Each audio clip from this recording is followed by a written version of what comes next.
She walked out of divorce court with $11, a 6-year-old daughter, and nowhere left to go. Then her car got towed from the parking lot, the last thing she had left from that marriage, right in front of her eyes. But that wasn't even the worst thing that happened that day, because the man who stepped off that $1 million helicopter, the man she'd never met, the man she never wanted to meet, was about to change everything. Not with his money, not with his power, but with a choice that neither of them was ready to make. If you're watching this, hit that like button and drop your city in the comments below. I want to see how far this story travels. Now let's begin. Nora Whitmore walked out of Fulton County Divorce Court with $11 in her purse, a 6-year-old girl on her hip, and the particular kind of silence that settles over a person when everything they built gets reduced to a stack of legal documents and a final signature. She didn't cry. She'd made herself a promise about that weeks ago, standing in the bathroom at 3 in the morning while Emma slept down the hall, and she intended to keep it. The August heat hit her the moment she pushed through the glass doors. Phoenix in August was its own kind of punishment, the kind that didn't apologize and didn't let up. The asphalt shimmered. The sky was the color of old bone. She shifted Emma's weight on her hip and walked toward the parking structure where her 2009 Civic was supposed to be waiting. It wasn't waiting. The tow truck was just pulling away when she rounded the corner, her car hooked to its hitch at a 45-degree angle, the bumper she'd been meaning to fix for 2 years catching the light in a way that felt almost theatrical. She stood there and watched it go. Emma watched it too, head resting against her mother's shoulder, thumb moving toward her mouth before Nora gently caught her hand. "Mama?" "It's okay," Nora said. "We're going to take the bus." She said it like they did this every day. She said it like the bus stop wasn't 6 blocks away in 107-degree heat. She said it the way she'd learned to say a lot of things. Steady, low, so Emma wouldn't feel the floor dropping out beneath them. If you've ever been completely alone in a crowd, if you've ever held yourself together by nothing but sheer will while the world kept moving around you like you were already gone, then stay with me. Because this is a story about what happens when the bottom falls out and the only thing left is the kind of strength nobody notices until they absolutely need it. Hit that like button and drop your city in the comments. I want to see how far this story travels. Now let's go back to that parking lot because it's about to get a whole lot worse before it gets anywhere close to better. She had 6 blocks to walk and no shade to walk them in. Emma had her yellow backpack with the broken zipper, the one Nora had been meaning to replace since spring, and inside it were her coloring books and the stuffed rabbit named Gerald that went everywhere with her. Nora had her manila folder of court documents and $22. No, 11. The other 11 had gone to the parking structure she'd just been ejected from. She'd remembered the wrong total, and the math hit her somewhere behind the sternum like a dull punch. $11. No car. No house. That had been Trevor's, technically. Always Trevor's. Everything had always been technically Trevor's. She had her job at Rosalind's Diner, she had the motel off Highway 51 she'd prepaid through the end of the week, and she had Emma, and Emma was the only number that mattered. She adjusted her grip on the folder and started walking. The helicopter came out of nowhere. That wasn't quite true. She heard it before she saw it. A deep mechanical throb that built from nothing into something that shook the fillings in her teeth. And she looked up, expecting to see it passing overhead, just another piece of the city's indifferent sky. It wasn't passing overhead. It was descending. The vacant lot adjacent to the courthouse had apparently been cleared enough to function as an impromptu landing pad because the sleek black helicopter dropped toward it with the kind of casual arrogance that only belongs to people who've never had to ask permission for anything. It was enormous and expensive and utterly indifferent to the fact that Nora Whitmore was standing 10 feet from the chain-link fence with a 6-year-old and a manila folder full of the ruins of her marriage. The rotor wash hit her like a wall.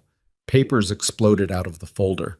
She hadn't been holding it tight enough. She'd been holding Emma, and suddenly the air was full of her divorce decree, her custody agreement, the asset disclosure she'd cried over for 2 weeks, her attorney's billing summary, all of it spiraling up and outward in a white confetti disaster.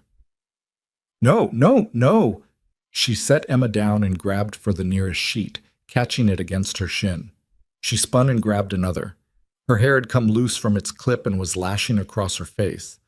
Emma shrieked with something between delight and terror at the sudden chaos, and took 3 steps toward the fence where the helicopter was settling onto the gravel. Nora didn't see her go. She was 4 feet away, chasing the custody agreement, when she turned back and Emma was no longer where she'd been. She was at the fence. She had her small fingers in the chain link. She was watching the rotors with wide, dark eyes and her mouth slightly open, and the helicopter's engine was still running. What happened next happened in a space that had no time in it. Nora moved. She wasn't aware of deciding to move. She crossed the distance between them and pulled Emma back and against her body in one motion, spinning so her own back was to the fence. And she held her so tight, Emma made a small surprise sound. Her heart was somewhere in her throat. She stood there with her eyes closed for 3 full seconds, feeling her daughter's ribs expand and contract against her forearms. "Mama, you're squishing me." "I know." She didn't let go. "The helicopter is very loud." "I know." She finally loosened her arms enough to turn around. The rotors were slowing. The side door of the helicopter was opening. She took Emma by the hand and began collecting what was left of her papers from the gravel and the scrubby grass along the fence, and she didn't look at the people climbing out because none of them were her concern. Her concern was the asset disclosure, which had landed in a puddle. Where the puddle had come from in this heat she could not explain, and was now curling at the edges. She picked it up anyway. She blotted it against her skirt. "She all right?" She looked up. The man standing at the fence was somewhere in his late 30s. Dark hair pushed back from his forehead the way men wear it when they're not thinking about how they look, which meant he always looked like that without trying. White dress shirt, sleeves rolled to the elbows, no jacket despite the heat. He was holding her custody agreement in one hand and looking at Emma with an expression she couldn't immediately categorize. Not pity, not the usual uncomfortable performance of concern that people put on around children. Just direct attention, like he was actually asking. "She's fine," Nora said. She reached through the fence links and took the document from him. "Thank you." He didn't move. She was about 3 feet from the rotor path. "I know where she was." He studied her for a moment. Whatever he was looking for, she didn't offer it to him. She turned back to Emma and crouched down to check her knees, her hands, the small, serious face. "You scared me," she said quietly. Emma nodded. "The helicopter was really loud." "That's not an explanation, baby." "Okay." Emma considered. "I wanted to see the blades up close." "No more blades up close." She stood, took Emma's hand, and turned to find the man still standing there. Behind him, 2 other men in suits were helping an older gentleman down from the helicopter door, slowly, the way you help someone who isn't sure of their footing. The older man was moving carefully, one hand braced on the doorframe, and there was something wrong with the color of his face. "Excuse me," she said, moving past. She needed to find the rest of her papers. She'd gotten about 15 steps when she heard the sound, a sharp intake of breath from multiple people at once, followed by the clatter of something hitting the gravel. She turned. The old man had gone down. Not a stumble, not a slow sink. He just stopped, and then he wasn't standing anymore. And the 2 suited men were already backing away in that useless, panicked way that people back away when they don't know what to do and don't want to admit it. One of them had his phone out. The other was literally wringing his hands. The man from the fence was crouched over the old man, one hand on his shoulder, saying his name. "Samuel," he was saying. "Samuel," in a tight voice that was very close to fear. Nora handed Emma her folder. "Hold this flat," she said. "Both hands. Don't let it touch the ground." Emma took it with both hands. She knew her mother's serious voice. Nora walked back to the fence. The gate was about 20 feet to the left. She went through it and crossed to where the old man was on the ground and crouched down across from the man who'd given her back her papers. "How old is he?" The man looked up. 74. "Has he eaten today?" I don't know." "Has he been in the heat long?" "The flight was almost 2 hours. The cabin's climate controlled, but did he drink anything on the flight?" A pause. "I don't know." She was already checking his pulse, one hand under his jaw. It was there, rapid, weak. His skin felt like paper left in the sun. She looked at his face and saw what she'd seen from a distance. That gray underneath the tan color that wasn't sunburn was something more serious. "He needs water and he needs to get out of the heat right now," she said. "Not in a minute. Right now." "We have—" the man in the suit with the phone started. "Then go get it," she said, and the authority in her voice surprised even her. He went. She looked at the old man. His eyes were open, moving, not lost, just overwhelmed. She'd seen this before. It had happened to a regular at the diner 2 summers ago, a retired postal worker named Chester who came in every Tuesday for the chicken soup, and she'd kept him conscious and upright until the ambulance arrived by talking to him and keeping his attention. "Sir," she put her hand flat on his sternum. "Can you hear me?" He focused on her face. "Yes," he said. It came out thin. "Good. You're okay. You're going to be okay. You've got some heat in you, and we need to get it out. My name's Nora. What's yours?" "Samuel." A pause. "Samuel Mercer." "Hello, Samuel. Stay with me. Tell me, do you have any heart conditions? Any medications I should know about?" "Blood pressure." He said the name of the medication. She knew it. It was common. It also made dehydration worse. The suited man came back with a cold bottle of water. She took it. She looked at the man crouched across from her. "We need to get him into shade. Is there any shade on this side of the building?" He stood up and looked. He moved fast for someone his size. "There's an overhang, 15 feet. "Okay, we're going to move him there. Carefully. I need you to support his left side. Can you do that?"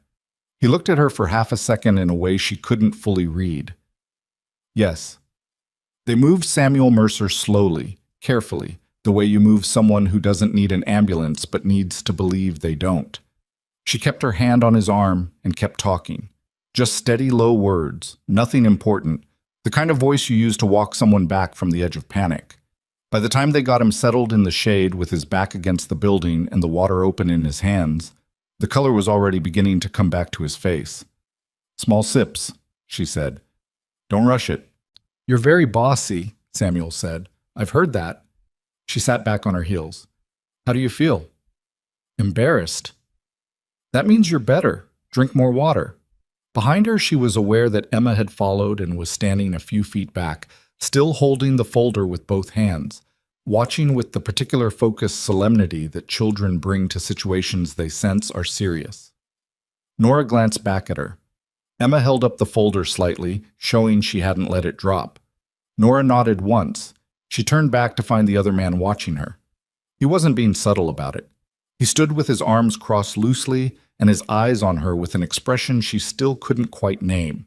Not the way people look at you when they want something, not the performance of being impressed, more like someone revising a calculation mid-problem. "You've done that before," he said. "Done what?" "That." He nodded toward Samuel. You knew what to do. You didn't wait." "I've been a waitress for 10 years, she said, standing up and brushing the gravel dust from her knees. "You see, a lot of things happen to a lot of people. You learn to read the room." He was quiet for a moment. Then, "Adrian Vale." He held out his hand. She looked at it and then at him. "I know who you are," she said. She didn't take the hand. A beat.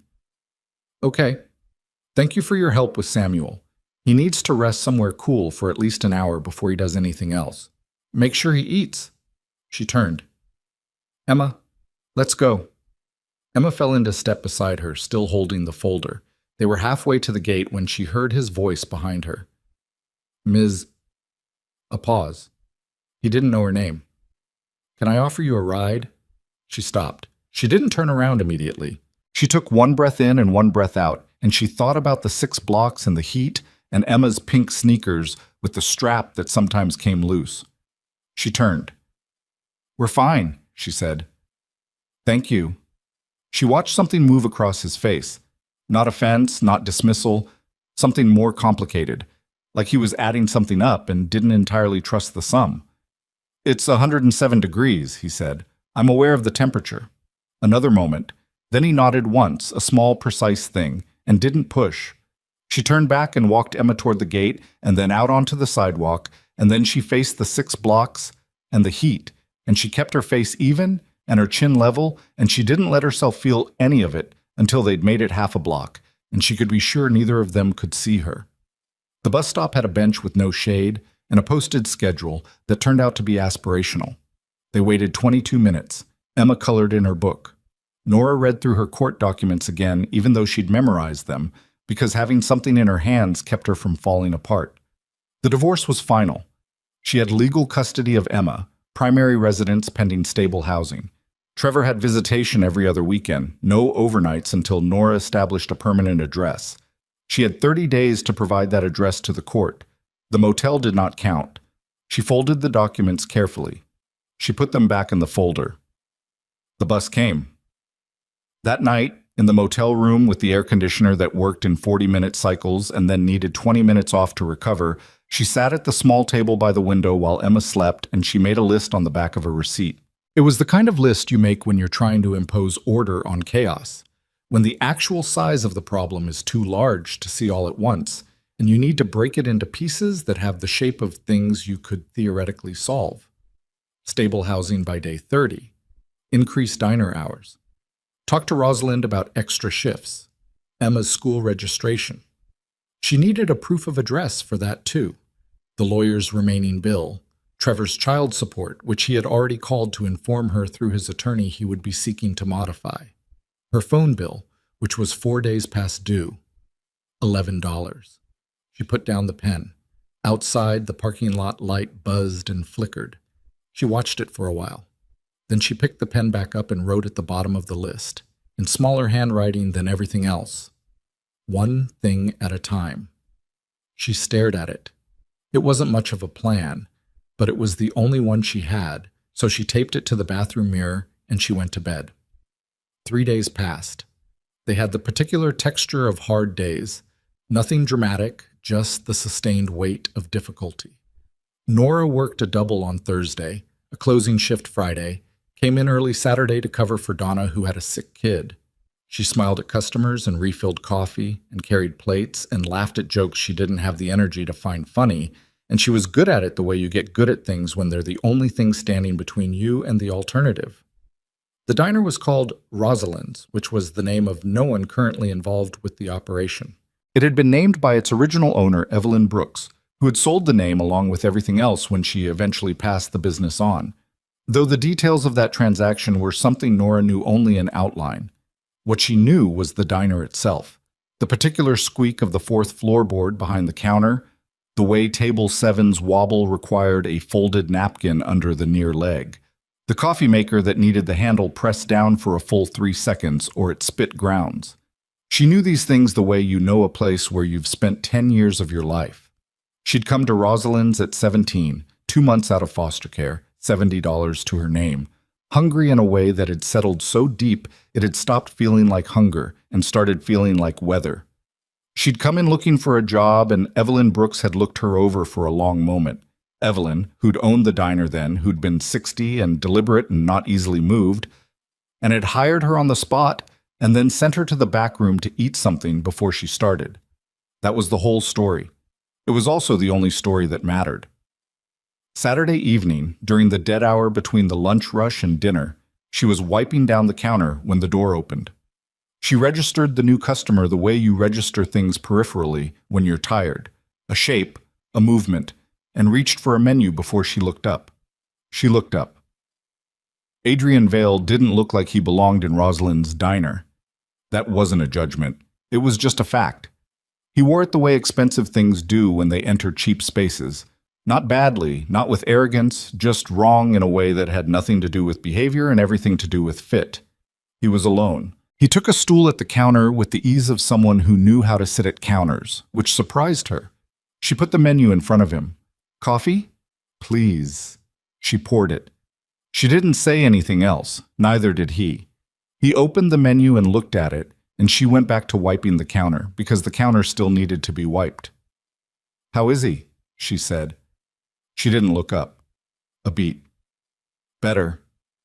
He was back at the office yesterday. Against everyone's advice, but better. Good. She moved down the counter.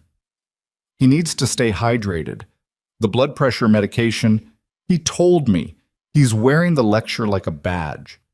Something in his voice suggested he found this mildly amusing. He also asked me to find out your name. He could have called the diner. He could have. I suggested that. He said, and I'm quoting, "I don't ask women I respect to come to me.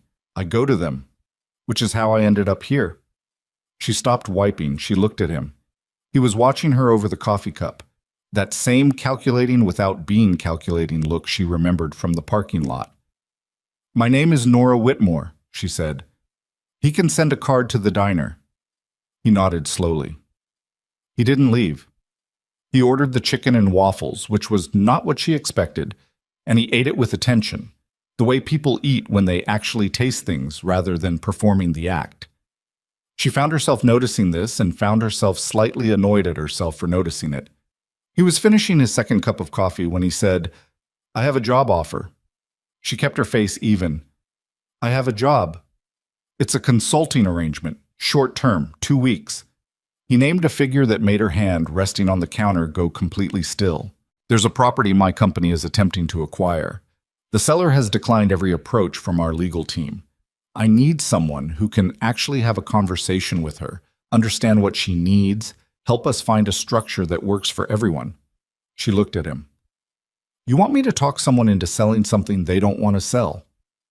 I want you to listen to someone explain why she doesn't want to sell, which is apparently a skill nobody on my team possesses." He set down the coffee cup. "I'm not asking you to manipulate anyone. I'm asking for a translator, someone who can bridge a gap." "What's the property?" He named a neighborhood she knew well. She felt something tighten in her chest, but kept her expression flat. "What's the seller's name?" He told her. "The thing about the color leaving your face is that you can't stop it. You can stop your mouth. You can stop your hands and your voice and the particular way your breath catches, but you cannot stop your blood making its small, quiet exit from your cheeks." She turned away on the pretense of checking the coffee maker and stood there for 3 seconds with her back to him and her eyes on the machine. "Evelyn Brooks." "Ms. Whitmore?" She turned back. "I need to think about it." He watched her. He wasn't stupid. Something had shifted in her and he'd seen it, and she could see that he'd seen it. But he didn't press on it, which was either strategic or decent, and she didn't yet know which. "Take your time," he said. He left a card on the counter with the bill. He paid in cash. Exact change plus what she later calculated was a 22% tip. She picked up the card after he left. She turned it over. She put it in her apron pocket. She went home to Emma that night and sat at the table with the motel notepad and wrote 2 columns. In the first column, she wrote what the money would mean: the apartment, the school registration, the lawyer, the cushion against Trevor's custody modification threat, the breathing room she hadn't had in 3 years of marriage and didn't have now. In the second column, she wrote one name: Evelyn. She stared at both columns for a long time. Her phone buzzed. Trevor's attorney, leaving a voicemail she didn't listen to tonight. She set the phone face down. The money in Adrian Vale's offer represented 9 months of her current salary, 2 weeks of work. It would change everything, which was exactly why she didn't trust it, because nothing that changed everything came without changing you in the process. She knew that. She'd learned that the way she'd learned most things, which was the hard way, in the body, after the fact. She pressed her fingers against the business card through her apron pocket.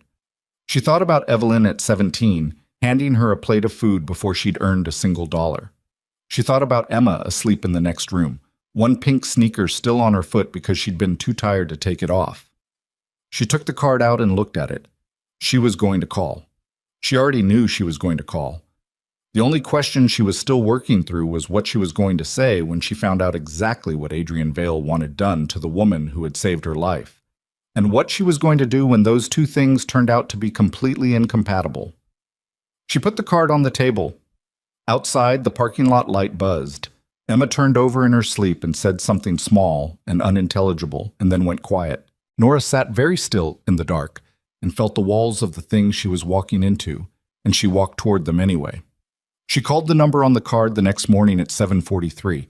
standing outside the motel room in the narrow strip of shade along the building's east wall while Emma ate cereal inside with the cartoon channel on low. The phone rang twice. Vale, not his assistant. Him. She registered that without commenting on it. It's Nora Whitmore, she said. From the diner. A brief pause. Not surprised, just the pause of someone shifting attention. Miss Whitmore? I have conditions. Another pause. Longer. Okay. I meet with the seller alone first, before I report anything back to you. I need to understand what she actually wants without your company's agenda sitting in the room with me. That's reasonable. I'm not finished. If I determine that what your company is proposing causes genuine harm to her, not inconvenience, not sentimentality, genuine harm, I walk. Full payment regardless. Silence. She counted 4 seconds of it. The full payment regardless clause is going to be a problem for my legal team, he said. Then we don't have a deal. 5 more seconds. She listened to the ambient sound on his end. An office, air conditioning, something distant and institutional. Done, he said. I'll have the contract modified. You'll have it by noon. She looked out at the parking lot. A sparrow was investigating something near the dumpster with the focused intensity of something that didn't have the option of giving up. One more thing, she said. Go ahead. Why me? You have a legal team. You have PR people. You have an entire corporate infrastructure designed to smooth over exactly this kind of situation. So why are you standing in a diner asking a waitress to do it? The pause this time was different. Not calculation. Something closer to honesty, finding its shape. Because everyone I sent to talk to Evelyn Brooks came back with the same report, he said. That she's unreasonable, that she's emotional, that she doesn't understand the value of what she's sitting on. He stopped. And then, I watched you keep a 74-year-old man conscious in a parking lot in 107 degrees while my entire team stood around with their phones out. So my working theory is that the problem isn't Evelyn Brooks. Nora said nothing. The contract will be there by noon, he said, and ended the call. She stood in the strip of shade for another minute. The sparrow found whatever it was looking for and flew away. She went back inside and watched Emma eat cereal and didn't say anything about any of it, because there was nothing to say yet. Nothing certain enough to carry across the table to a 6-year-old who was already carrying more than she should have to. The contract arrived at 11:58. She read every line of it at the diner counter during her break, a habit she'd developed during the marriage when she'd learned too late that the things you don't read become the things that undo you. It said what he'd said it would say. She signed it. She called Evelyn that afternoon. The phone rang 6 times. She was preparing to leave a voicemail, so had already composed it in her head, careful and neutral, when the line clicked. Hello? Evelyn's voice was exactly the same. Nora had not consciously expected it to be different, but something in her chest loosened at the sound of it anyway. The way you feel a tension release that you didn't know you were holding. Evelyn, it's Nora. Nora Whitmore. A beat of pure silence, then Nora. Not a question, just the name, repeated in a register that meant something. Where are you calling from? Phoenix. I've been here a while. I heard you might be... I wanted to come see you, if that's all right. All right. Pause. I'm at the house on Delaney.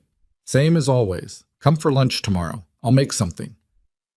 You don't have to... I know I don't have to.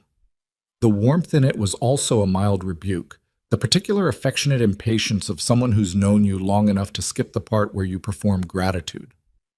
Noon, don't be late.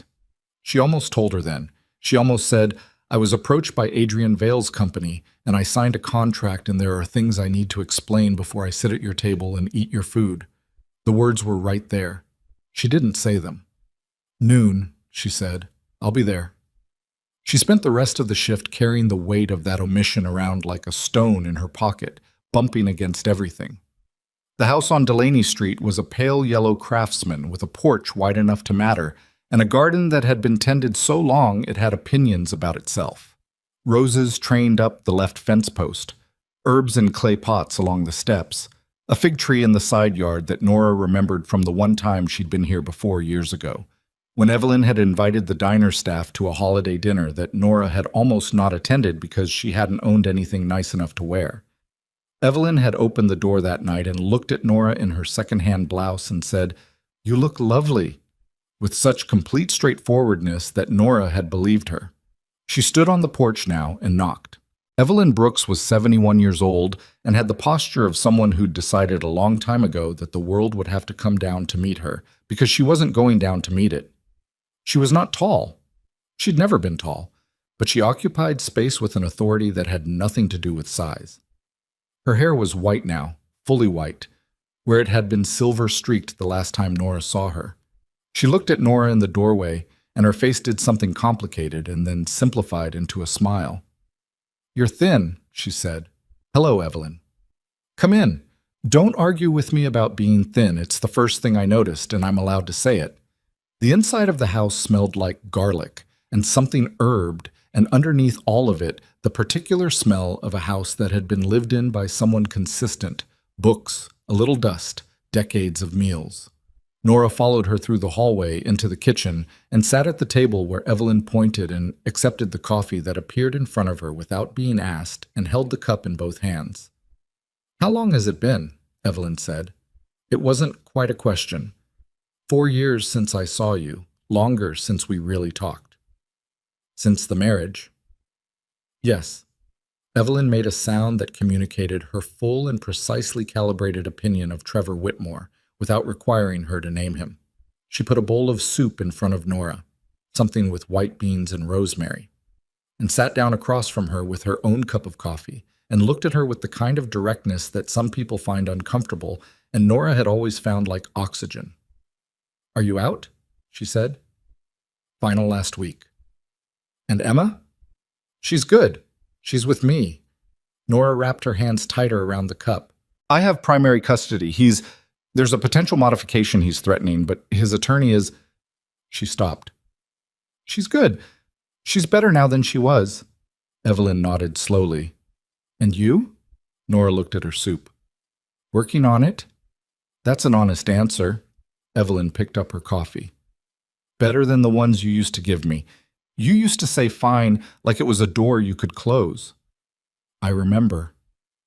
They sat with that for a moment. Through the kitchen window, the fig tree moved slightly in some wind Nora couldn't feel from here. She should tell her now. She should put down the soup spoon and look across the table and say, "Evelyn, I came here in part because I was hired to come here, and I need you to know that before we go any further, because you gave me things you didn't have to give me, and I won't repay that with deception, even deception that pays me more money than I've seen in 3 years." She should say it. "The diner's being threatened," Evelyn said. Nora looked up. Evelyn was watching her with an expression that was calm in the way of things that have already decided how to be. "You knew, didn't you?" It wasn't a question this time either. Nora set down the spoon. "Yes." The kitchen went quiet enough that she could hear the refrigerator's hum and the distant movement of the fig tree and her own pulse in her ears. "Who sent you?" Evelyn said. "Adrian Vale's company. They approached me 3 days ago. I signed a consulting contract." She held Evelyn's gaze. She owed her that much, at least. "My conditions were that I'd meet with you alone first, and that if I decided their proposal caused you genuine harm, I'd walk regardless of payment. I should have told you on the phone. I didn't. That was wrong." Evelyn said nothing for a long moment. She looked at her coffee cup. She looked at the window. Then she looked back at Nora. "Did you come because of the money?" she said. "Yes," Nora said, "because there was no version of dignity that involved lying to this woman. And because I needed to see for myself what they were actually asking you to give up. Those two things are both true at the same time, and I'm not going to pretend one of them isn't." Evelyn was quiet. The refrigerator hummed. Somewhere upstairs, a clock was ticking. "All right," Evelyn said finally. "All right? All right. I'll tell you." She stood and went to the window and looked out at the fig tree with her arms folded over her chest, not defensive. More like a woman gathering something before she speaks. "That diner is not a building to me, Nora. I know that sounds like exactly the thing an unreasonable old woman says when she's holding up a business deal. I know how it looks from the outside. She paused. I opened that diner when I was 33 years old. My husband had just died. I had $200 and a commercial lease I could barely cover, and no business training, and nothing but the absolute conviction that I needed to build something that couldn't be taken away. Nora didn't say anything. For 38 years, that building fed people, not just food. Evelyn turned from the window. You know what I mean. You were one of them. Nora's throat tightened. I know. They want to put a tower there, 60 stories. They'll put my name on the lobby. A sound came out of her, not quite a laugh. My name on a lobby. In a building where a cup of coffee costs $14 and the people who used to sit at my counter couldn't afford to park nearby. She came back to the table and sat down. That neighborhood is already changing. I can't stop that, but I'm not going to be the person who hands them the last piece of it with a smile. Nora sat with that. She sat with all of it. The weight of the money on one side, the weight of this room and this woman and what she owed her on the other. She thought about Emma's school registration. She thought about Trevor's attorney's voicemail sitting on her phone unlistened to. What would you need, she said, if there was a version of this that worked for you? Not for them, for you. What would it look like? Evelyn looked at her for a long moment. You're still trying to find the bridge. Yes. Even now. Yes. Evelyn picked up her coffee. I'd need the diner to stay. Not the name on a lobby. The actual building, the actual tables, the actual counter. Protected. In perpetuity. Not a 10-year preservation agreement that gets renegotiated when a different board is sitting. She paused. And I'd need the neighborhood to have something real, not a community fund that gets spent on marketing materials, not a mural. Real. Housing, a kitchen program, something that does what I tried to do for 40 years. Nora wrote none of this down. She committed it to memory, the way she'd committed orders to memory for a decade. Not by trying to remember, but by listening with her whole body. I can bring that back to them, she said. And then what? And then we'll see if they mean what they say, or if they're just telling me what I want to hear. She paused. Either way, I'll tell you the truth about it, whatever it is. Evelyn looked at her for a long time. You've gotten harder, she said. Not a criticism. I've had a few years. Does it hurt less? Nora thought about it honestly. Different, she said. Not less. Different. Evelyn nodded like this was the right answer. She picked up the soup bowls and took them to the sink and ran the water over them, and Nora sat at the table and felt the full complexity of what she'd just agreed to carry, and didn't flinch from any of it. She met with Adrian Vale the next morning in a conference room on the 14th floor of a building that was entirely made of glass and light, and the particular atmosphere of serious money. Not showy money, the kind of money that's been somewhere long enough to stop needing to announce itself. His assistant brought water. He was already at the table when she arrived, which she noted. No power move entrance. He was reading something and set it aside when she came in. How was she? He said. She was fine. Nora sat down. She told me what she needs. I'm going to tell you, and I need you to hear it as a real proposal and not as an opening position in a negotiation. He folded his hands on the table. Go ahead. She laid it out. All of it. The diner in perpetuity, the community infrastructure, the specific and non-negotiable distinction between a preserved name and a preserved place. She spoke evenly and without editorializing and watched his face while she did. He didn't interrupt. He didn't make the small, dismissive sounds that people make when they're just waiting for you to finish. He listened the way she'd learned to recognize listening, with his body still and his eyes present and his reactions not performed. When she finished, he was quiet for a moment. The building in perpetuity is structurally possible, he said. We've done modified development agreements before where a ground floor structure is maintained independent of the tower. It reduces the site's yield, but it's not unprecedented. He paused. The community component, what she described, housing and kitchen infrastructure, that's a different scale. That's not impossible, but it requires a different kind of commitment than a line item in a community benefits agreement. She knows the difference between a commitment and a line item, Nora said. That's why she's been saying no. He looked at her. I know. Do you? Because from where I'm standing, the story your team brought back was that she's unreasonable. That's a very different story from she's been offered the wrong things by people who weren't listening. A muscle moved in his jaw. Not anger, something closer to self-correction. The look of someone who has just been accurately described doing something they don't like. You're right, he said. That's a failure on my side. She hadn't expected that. She'd expected deflection, or the polished corporate acknowledgement that means nothing. She stayed even. So what happens now? I need to take this to the board. There are investors in this development who have very specific return expectations, and what Evelyn's asking for compresses those returns. He picked up his pen and set it down. I want to find a structure that works. I'm telling you that plainly. What I can't tell you yet is whether the board will let me. How long? A week, maybe less. She stood. I'll tell Evelyn there's movement. I won't tell her more than that until there's more than that. She picked up her bag. One more thing. He looked up. The executives who handled the initial approach to Evelyn, she said. The ones who came back and told you she was unreasonable. Did you ask them specifically what she said? Or did you ask them what she decided? He went very still. Because those are different questions, she said, and the answer to the first one would have told you everything you needed to know 3 months ago.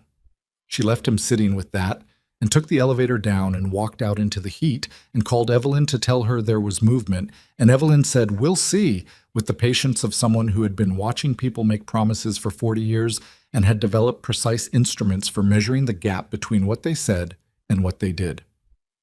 Nora had been home from that meeting for 40 minutes when her phone rang. Not a number she knew. She answered it anyway because she'd learned that the things you don't pick up have a way of finding you regardless.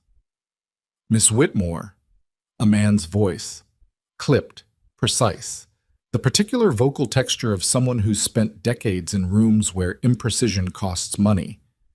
My name is Sterling Vaughn. I'm a principal investor in the Vale Meridian Development Project. A pause. I understand you've been engaged as a consulting intermediary. She stood very still in the center of the motel room. Emma was at the table doing a puzzle, her back to Nora, fitting pieces together with the patient concentration of someone who trusted that everything had a place. That's correct, Nora said. I want to offer you some context, Vaughn said. As a courtesy, the development timeline on this project is fixed. There are capital commitments, construction contracts, and financing instruments that do not flex to accommodate personal sentiment, however legitimate that sentiment may be. His voice was warm in a way that had nothing warm in it. What Evelyn Brooks is asking for cannot happen within the project parameters. What Mr. Vale may have suggested to you about structural alternatives reflects his, let's say, his optimism, which is one of his most admirable qualities and occasionally one of his most costly ones. Is there something you want from me, Mr. Vaughn? I want you to understand the landscape, he said, so that when you carry information back to Miss Brooks, you carry accurate information. And I want you to know that there are people watching this process very carefully who have an interest in it resolving quickly. Another pause. Including people with an interest in your family situation. I understand you have a custody matter. The room went cold. Nora didn't move. She didn't breathe differently. She kept her eyes on Emma's back, the small, precise hands fitting 2 pieces together, the slight tilt of her head when something clicked. That's an interesting thing to bring up in a conversation about a real estate deal, she said. I find it clarifies priorities, Vaughn said. Mr. Vaughn, she kept her voice level and quiet. I want you to hear me say this clearly so there's no misunderstanding later. Whatever you think you're doing right now, I want you to know that it has not had the effect you intended. She paused. Goodbye. She ended the call. She stood there in the center of the room for 5 full seconds. Then she sat down on the edge of the bed and put her hands flat on her knees and breathed. Sterling Vaughn knew about the custody case. That meant someone had connected her engagement with Vale's company to Trevor's ongoing legal action, which meant someone was feeding information between those two situations deliberately, building a pressure point. That was not coincidence. Coincidence didn't know your custody attorney's filing timeline. Mama?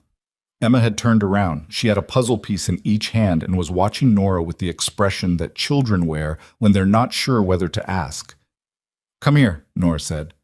Emma came and climbed up onto the bed beside her, and Nora put her arm around her and held her and looked at the wall and thought, with a clarity that was almost physical in its precision, that she had just walked into something much larger and much older than a real estate disagreement. She thought about Vaughn's voice, the warmth in it that had nothing warm in it, the specific deliberate mention of the custody matter, not a threat made explicit, just made visible, the way you light something in a dark room so the other person can see exactly how trapped they are. She needed to call Adrian Vale. She needed to tell him what just happened, and she needed to do it before she decided whether she still trusted him enough for that call to be safe. Because if Vaughn was operating independently, Adrian might not know. And if Vaughn was operating with Adrian's knowledge, then everything she thought she understood about this situation needed to be rebuilt from the ground up. She picked up her phone. She looked at his number. Emma leaned her head against Nora's arm and said, Is the puzzle hard, Mama? The puzzle? Nora looked at the table, the half-finished image, some kind of forest scene, animals she couldn't quite make out from here. Which piece are you stuck on? The blue ones all look the same. They're not, though, Nora said. Look closer. There are small differences in every single one. She looked down at Emma's upturned face. That's how you tell them apart. Emma considered this and climbed back down and went back to the puzzle, and Nora looked at her phone and pressed call and listened to it ring and understood, in the space between rings, that she had just passed the point where any of this could be undone, that she was now inside a fight she hadn't agreed to fight, for stakes nobody had fully disclosed, and the only question left was whether she was going to fight it on her own terms or someone else's. Adrian picked up on the second ring. I just got off the phone with Sterling Vaughn, she said, and you need to tell me right now whether you knew he was going to call me, because what I do next depends entirely on the answer to that question.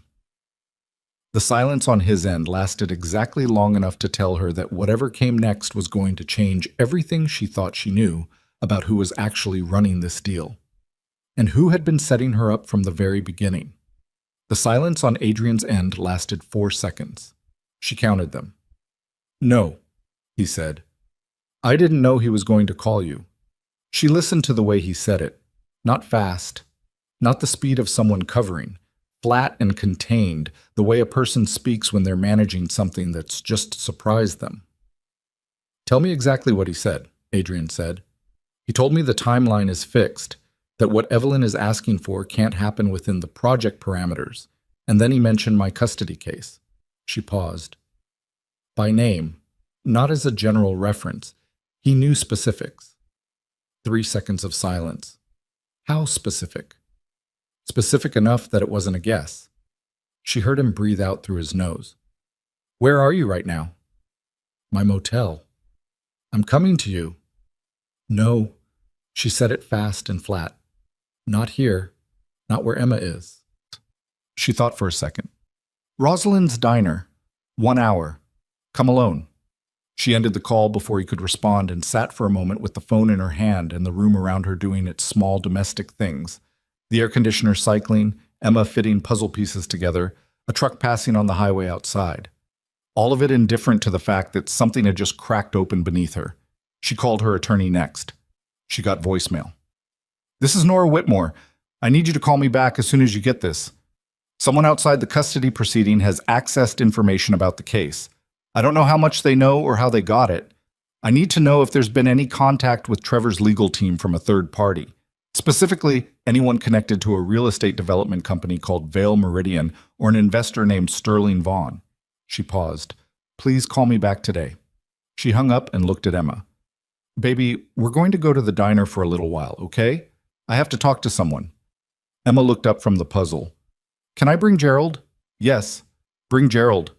She drove them in the rental car she'd put on her last credit card 3 days ago and didn't think about the cost of it, because the cost of it was the kind of number that would paralyze her if she looked at it directly. and she couldn't afford to be paralyzed right now. Rosalind's was between rushes.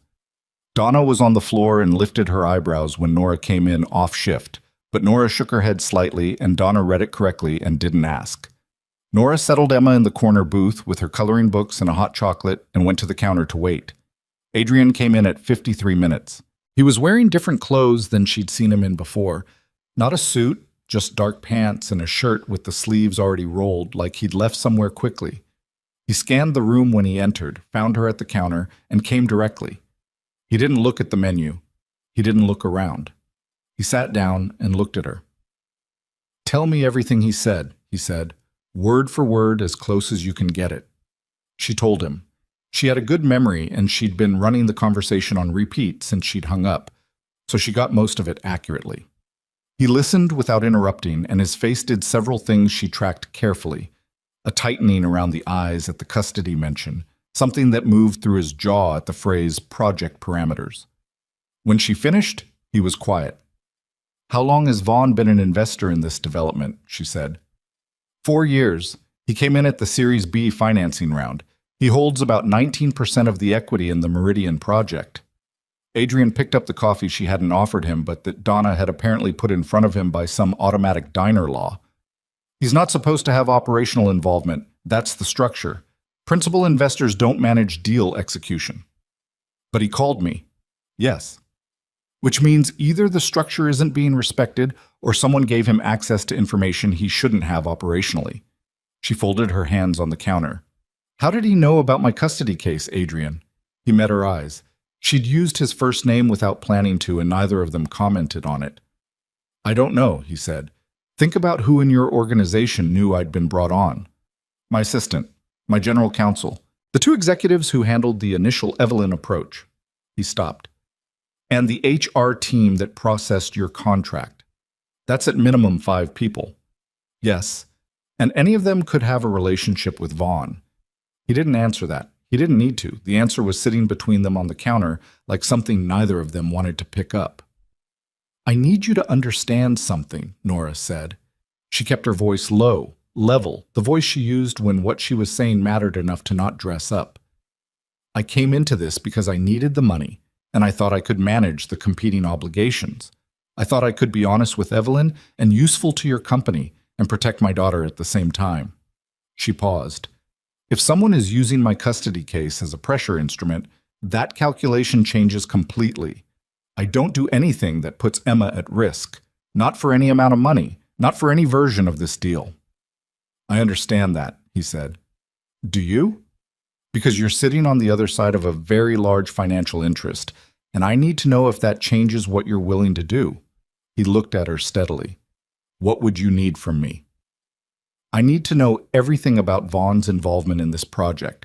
Not what the structure says, what's actually been happening, who he talks to on your team, what he's been told, whether he's had any contact with Trevor Whitmore's legal representation."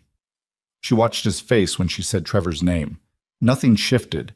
That was either honesty or very good control, and she didn't yet know which. "And I need that information today. Not when it's convenient. Today." He pulled out his phone. He made a call right there at the counter, which she hadn't expected. She'd expected him to say he'd look into it, to take the request back to some office process. Instead, he called someone named Garrett and said, in a voice that had shed the careful modulations of a corporate conversation and gotten quieter and more direct, "I need a full audit of Sterling Vaughn's communications with anyone on the Meridian team in the last 60 days. Internal emails, call logs, meeting records, everything. I need it by 6 tonight." A pause. "No. Tonight, Garrett." He ended the call. He put the phone on the counter. He looked at her. "I'll have it by 6. She looked at him for a long moment. She was trying to read the thing underneath the surface of him, the part that was either genuine or a better performance than she'd encountered before. She'd spent 3 years married to a man who'd performed sincerity with great skill, and she'd learned to look for it in the details, in the places people didn't think to control. The way he'd called Garrett without staging it. The specific quiet of his voice on that call. The way he wasn't trying to reassure her. "Okay," she said. He nodded once. He started to get up, then stopped. "The custody modification Trevor's threatening. What's the basis of it? She didn't answer immediately. Stable housing, he said, reading her silence. He's using your housing situation. Among other things? What's your timeline on the stable housing requirement? 23 days. He was quiet for a moment. The contract payment, the first installment, was supposed to be released at the 2-week mark. I can move that up, today, if you need it. She felt something tighten in her chest that had nothing to do with suspicion. It was worse than suspicion. It was the dangerous softening that happened when someone did something genuinely useful without being asked. And she'd learned to be careful of that softening because it was exactly the place where her judgment had failed her before. Don't, she said. He looked at her. Don't do things that make me feel like I owe you something, she said. I need to be able to look at everything you do clearly. If you start solving my problems outside the contract, I lose that. She paused. I know what you're trying to do and it's not wrong, but I need you to not do it. Something moved across his face. Not offense, not the withdrawal of someone who'd been corrected. Something that looked unexpectedly like respect. Understood, he said. He left cash on the counter for the coffee and walked out. And Nora sat for a moment and then went to check on Emma, who had colored 3 pages and was starting on a 4th and had named all of Gerald's imaginary friends after planets. At 6:12 that evening, her phone buzzed with a message from an unfamiliar email address. It contained a link to a secure file and a 4-digit access code and no other explanation. She opened it on the motel room laptop she'd borrowed from the diner's back office. What she read over the next 40 minutes rearranged her understanding of everything that had happened since she'd signed Adrian Vale's contract. Sterling Vaughn had been in contact with 3 members of the Vale Meridian executive team over the previous 45 days, not through official channels, through personal email addresses, and 2 in-person meetings that hadn't been logged in the company calendar system. The subjects of those communications, pieced together from the partial records in the audit, were not limited to project returns or development timelines. One email thread between Vaughn and a senior VP named Marcus Hale referenced something called the Brooks contingency. She read that phrase 3 times. The Brooks contingency. Not the Brooks negotiation. Not the Brooks acquisition. Contingency. A plan for a situation that hadn't yet occurred but was being prepared for regardless. She scrolled further. There was a meeting note, informal, a bullet point summary that Hale had apparently sent to himself as a personal record, that referenced a coordinated approach. The phrase used was parallel pressure. The note referenced the diner on one line and on the next line, in the same breath, referenced the Whitmore custody file. Nora sat very still. They had known about her before Adrian brought her in, or someone had known. Someone in the room when the decision to engage her was made, which meant her hiring had not been Adrian's independent idea executed in good faith. It had been anticipated, possibly engineered. Someone had looked at her situation, the divorce, the custody threat, the financial pressure, and identified her as a lever before she'd ever picked up that phone and called to give her conditions. She thought about how fast Adrian had agreed to her conditions. Walk if there's genuine harm, full payment regardless. She'd thought it was because he was reasonable. She now had to ask whether it was because she was already inside a plan she hadn't been shown. She picked up her phone. Her hand was steady. She'd noticed she did that, went physically still and controlled when she was most frightened, the opposite of what people expected. She'd been doing it since she was 17 and it had never fully stopped. She called Adrian. He picked up on one ring. Did you know? She said. Before you hired me. Did anyone tell you that Vaughn or Marcus Hale had already been looking at my custody case? A pause. What did the audit show? Answer my question. Nora, answer it. The silence was 4 seconds again. 4 seconds exactly, like they were synchronized. No, he said. I didn't know. But someone in the room when you decided to hire me might have. Another pause. Longer. Possibly. She closed her eyes for 1 second, opened them. Who was in the room? My general counsel, my assistant, Marcus Hale. A beat. Hale suggested your name. The room did not change. The air conditioner cycled. Emma was asleep in the other bed with Gerald tucked under her arm. Everything was exactly where it had been 30 seconds ago, and all of it looked different. Marcus Hale had suggested her name. Marcus Hale, whose meeting notes contained the phrase parallel pressure in the same sentence as her custody file. She hadn't been hired because Adrian Vale watched her keep Samuel Mercer conscious in a parking lot and thought she had a quality his team lacked. That was real. She believed his account of it was real, but someone else in that room had taken his genuine impulse and shaped it, had pointed it at her specifically, had looked at her $11 and her 23-day deadline and her custody threat and seen not a consultant but a pressure point that could be inserted between Adrian Vale's better instincts and Evelyn Brooks's refusal and used. "I need to ask you something," she said, "and I need you to understand that how you answer this is going to determine everything that happens next." "Go ahead."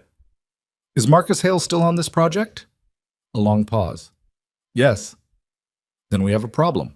She stood up from the table and walked to the window and looked out at the parking lot where the light still buzzed and flickered its indifferent fluorescent buzz. "Because Hale isn't just a leak. He's a mechanism. Vaughn has someone inside your organization who helped design the situation I'm currently in, which means every conversation I've had that involved anyone on your team has potentially been monitored and fed back to Vaughn." She paused. "Including the conversation where Evelyn told me what she actually needs." She heard him register that. Not a sound, more an absence of sound, the particular quality of a silence that's been hit with something it wasn't prepared for. "If Vaughn knows what Evelyn's real conditions are," she said, "then he's already 3 steps ahead of any structure you bring to the board. He'll know exactly where to apply pressure to make it fall apart." "I'll remove Hale from the project tonight." "That's not enough and you know it." She turned from the window. "Vaughn has 19% equity. He has board relationships. Removing Hale doesn't remove Vaughn. It just tells Vaughn that you know, which changes how he operates but doesn't stop him." She thought for a moment, running the edges of it. What does Vaughn actually want? Not the development return. He could get that anywhere. What does this project specifically give him? Adrian was quiet for a moment. When he spoke, his voice had changed. Something in it gone flat and careful in a way she hadn't heard before. "There's a zoning reclassification attached to the Meridian development. If the Brooks site gets incorporated into the full block acquisition, it unlocks a density variance that adds 18 floors to the tower. Those 18 floors have a separate financing instrument behind them, a different set of investors." He stopped. "Vaughn holds a carried interest in that instrument. So Evelyn's specific property, not just the block, her building, is what unlocks the value he actually cares about." "Yes."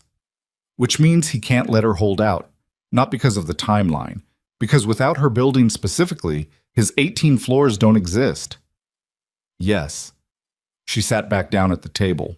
The full shape of it was visible now, all the way to its edges, and it was bigger than she'd thought and older than her involvement in it, and completely indifferent to the damage it would do on its way to its conclusion. "He'll go after Emma," she said. "Nora. I'm not being dramatic, I'm being precise." She kept her voice low and even. He already demonstrated he knows about the custody case. The logical next move, if I don't facilitate what he needs, is to provide Trevor's legal team with whatever he's gathered. Anything that hurts my stability hearing, housing, income, associations. She paused. "My association with a contentious real estate deal would not look good in front of a family court judge." Adrian said nothing. She appreciated that he didn't try to tell her she was wrong. "There's something else," she said. Her voice was different now, and she couldn't fully account for the shift. Something had settled in her, or hardened. She wasn't sure which. "My attorney called me back an hour ago. Trevor's legal team filed a motion yesterday. A new one, beyond the modification. They're requesting an emergency stability review." She paused. "The filing cites my recent changes in employment status and living situation. It was filed by a junior associate at Trevor's firm, a junior associate who joined that firm 8 months ago." She let the timing sit in the air between them. "From a position at Vaughn Capital." The silence on the line was total. She let it stay that way for 3 seconds. Then she said, "This started before the parking lot, before you hired me, before I ever picked up your business card." She pressed her fingers against the table's surface, feeling the grain of the wood, grounding herself in the specific physical reality of the room. Someone built this situation. They put all the pieces in position, and then they needed a bridge, someone Evelyn would actually talk to. And they pointed you at me because I fit every requirement. I needed money. I had a connection to Evelyn. I had a vulnerability they could activate if I stopped being useful. She stopped. I was the last piece they needed to put in place. She heard him breathe. What do you want to do? I want to do what you hired me to do, she said. I want to help Evelyn, but I can't do that from inside a structure that's been compromised from the beginning. She thought for a moment. I need you to do something that is going to cost you. Tell me. I need you to call a board meeting, full board, not executive committee, and I need you to lay out everything. Vaughn's communications with Hale, the parallel pressure strategy, the carried interest in the density variance instrument. All of it. She paused. And I need you to do it before Vaughn gets wind that the audit happened. A long pause. If I do that, Vaughn will counter. He has relationships on that board. He'll reframe it as internal dysfunction, use it to move against my operational authority on the project. Yes, she said. He probably will. I could lose control of the development. Yes. Silence. Then, you're asking me to blow up my own deal. I'm asking you to decide what you're actually willing to protect. She didn't say it hard. She said it the way she'd learned to say the things that mattered. Quiet and direct, without the performance of confrontation. Because right now, Vaughn is using your company to threaten a 71-year-old woman and a 6-year-old child, and he's doing it through a structure you built. You can dismantle that structure, or you can pretend you didn't see the audit. She paused. I can't make that choice for you. The silence stretched out long enough that she began to count again. 8 seconds. 9. I'll call the board meeting, he said. Tomorrow morning, 8 o'clock. She let out a slow breath. There's one more thing you should know. What? I'm going to tell Evelyn everything tonight before the board meeting. She deserves to know how she's been played, and she deserves to know it from me, not from the outcome of a meeting she wasn't invited to. She stood up from the table again. She may decide to pull out of everything entirely, including any arrangement with your company. If she does, that's her right. I know, he said, and you're okay with that. It doesn't matter if I'm okay with it, he said. It's her property. She was quiet for a moment. It was the right answer. She didn't tell him it was the right answer because that wasn't her job, but she registered it. She drove to Delaney Street at 8:15 that evening, with Emma asleep in the back seat and Gerald tucked against her chin, and the motel window she'd left cracked because the air conditioner needed its recovery time. Evelyn answered the door in a housecoat and reading glasses pushed up on her head and took one look at Nora's face and said, "Come in. I'll put the kettle on."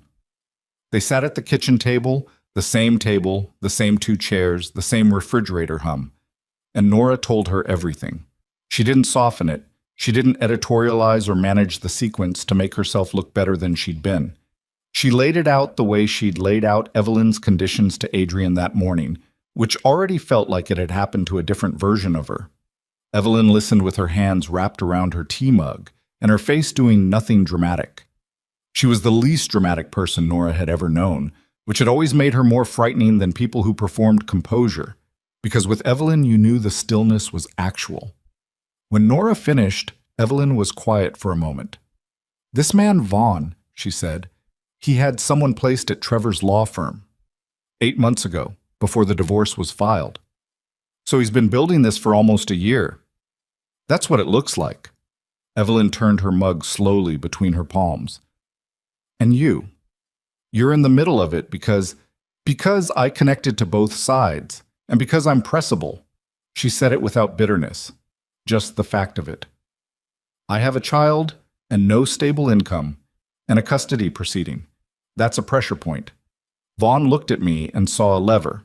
Evelyn looked at her steadily. "Did he miscalculate?" Nora met her eyes. "Yes," she said.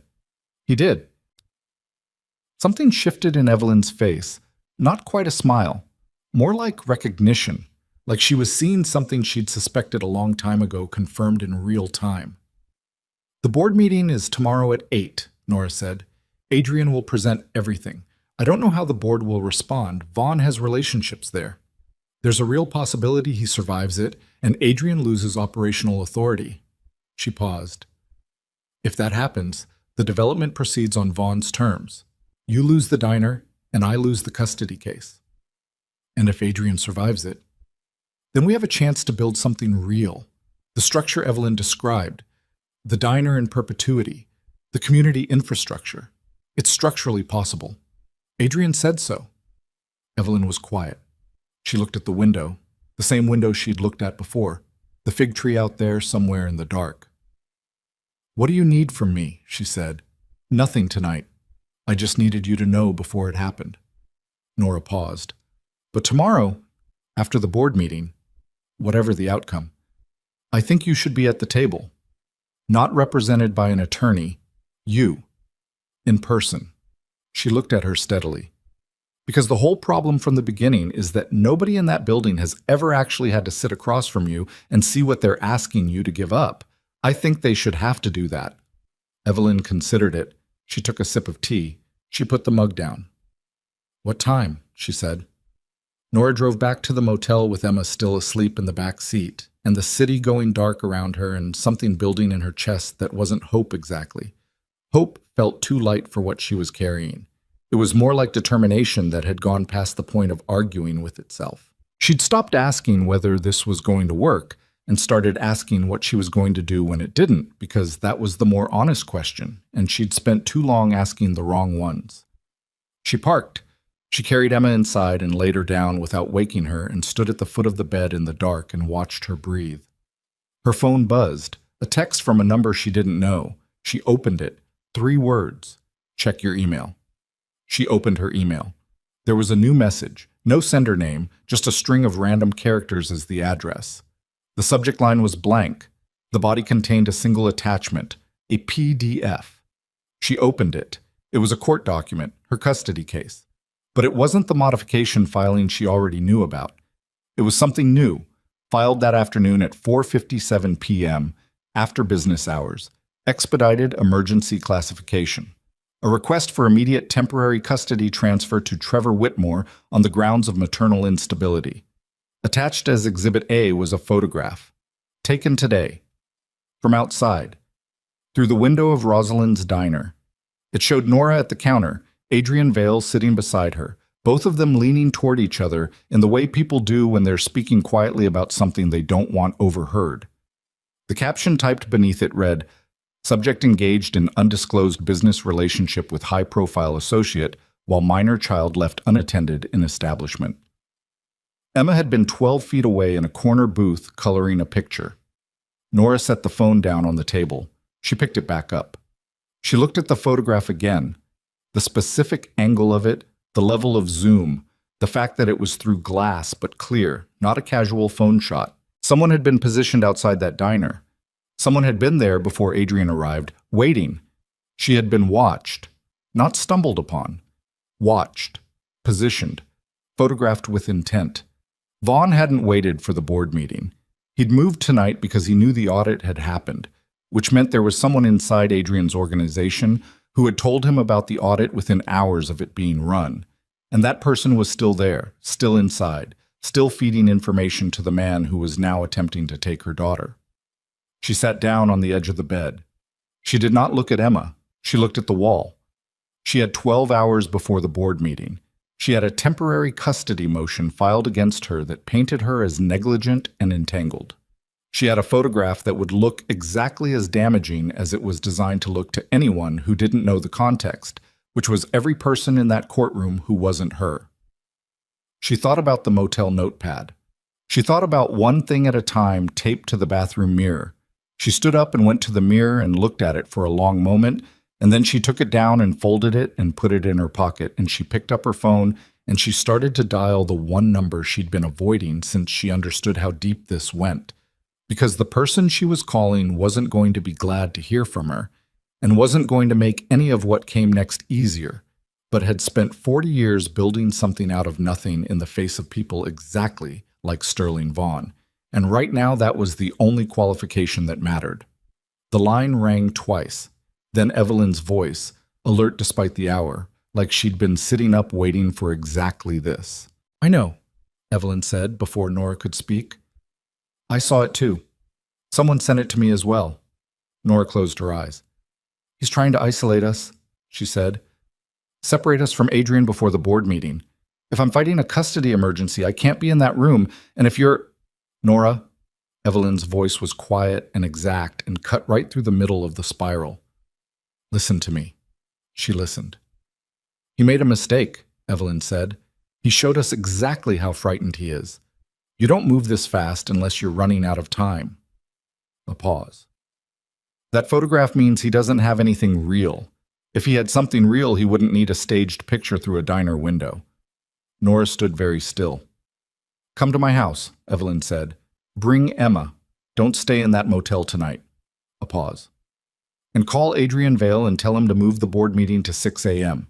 Because whatever Vaughn's doing next, we need to be one step ahead of it before the sun comes up.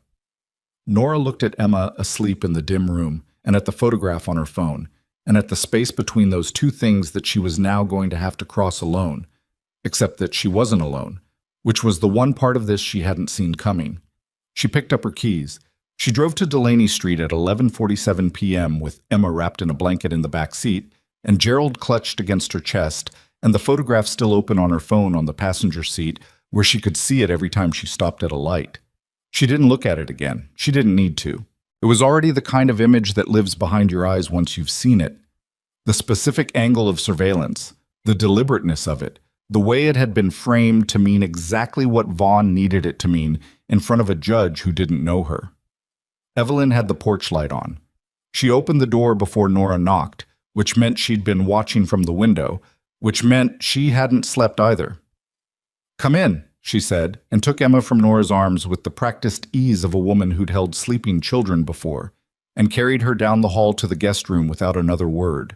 Nora stood in the entryway and breathed. The house smelled the same as it had at lunch, garlic underneath everything, and books, and the faint ghost of decades of meals. She followed the sound of the kettle into the kitchen and sat down at the table and put her phone face down and pressed her hands flat on the wood and worked on breathing at a normal rate. Evelyn came back and poured 2 cups without asking and sat down. Tell me what your attorney said, she said. I left a voicemail. She hasn't called back. Do you have someone else you can call tonight? I have the attorney's emergency line. I've been deciding whether to use it. She picked up the cup. If I file a response to the emergency motion tonight, it becomes a matter of record that I was notified, which puts it on the timeline, which means the hearing could be scheduled as early as tomorrow afternoon. And tomorrow morning is the board meeting. Yes. Evelyn looked at her over her own cup. You can't be in 2 places. No. Which one matters more? Nora set down the cup. It was the most direct version of the question, and she'd been not asking it for the last 40 minutes in the car. Emma matters more. Emma is always the answer to that question. She paused. But if the board meeting fails, Vaughn keeps his position, keeps his instrument inside Adrian's organization, and keeps feeding Trevor's attorneys. So the board meeting is also about Emma. Everything right now is also about Emma. Evelyn was quiet. Call Adrian, she said. Right now. Not in the morning. Now. Nora called him. He answered in 2 rings, which meant he wasn't sleeping either, which meant he'd been waiting. The motion, he said, before she could speak. You know. Garrett flagged it an hour ago. It was filed through a subsidiary of a firm that Vaughn uses for… He stopped. It doesn't matter. I know about it. I'm sorry. I should have anticipated he'd move tonight. I need the board meeting at 6 a.m., she said. Not 8. A pause. I can do that. And I need you to tell me right now if there's anyone else on that board besides Vaughn who knew about the parallel pressure strategy. Anyone who might have had advanced knowledge of the Hale operation. A longer pause. There may be one. A board member named Clifton Reese. He and Vaughn have a 20-year relationship. I haven't been able to confirm anything, but if Vaughn has a second position on the board, it's Reese. How many board members total? 9. If you lose Vaughn and Reese, you have 7. Assuming all 7 stay with me, which I can't guarantee before 6 a.m. No, she said. You can't. She thought for a moment. Who on that board has ever actually been to the neighborhood where Evelyn's diner is? Silence. I don't know. Find out. Tonight. She paused. And send me everything you have on Vaughn's carried interest in the density variance instrument. The financing documents, the investor agreements, everything. I want the actual numbers. Nora, you're not a corporate attorney. No, she said. I'm not. Send them anyway. He sent them.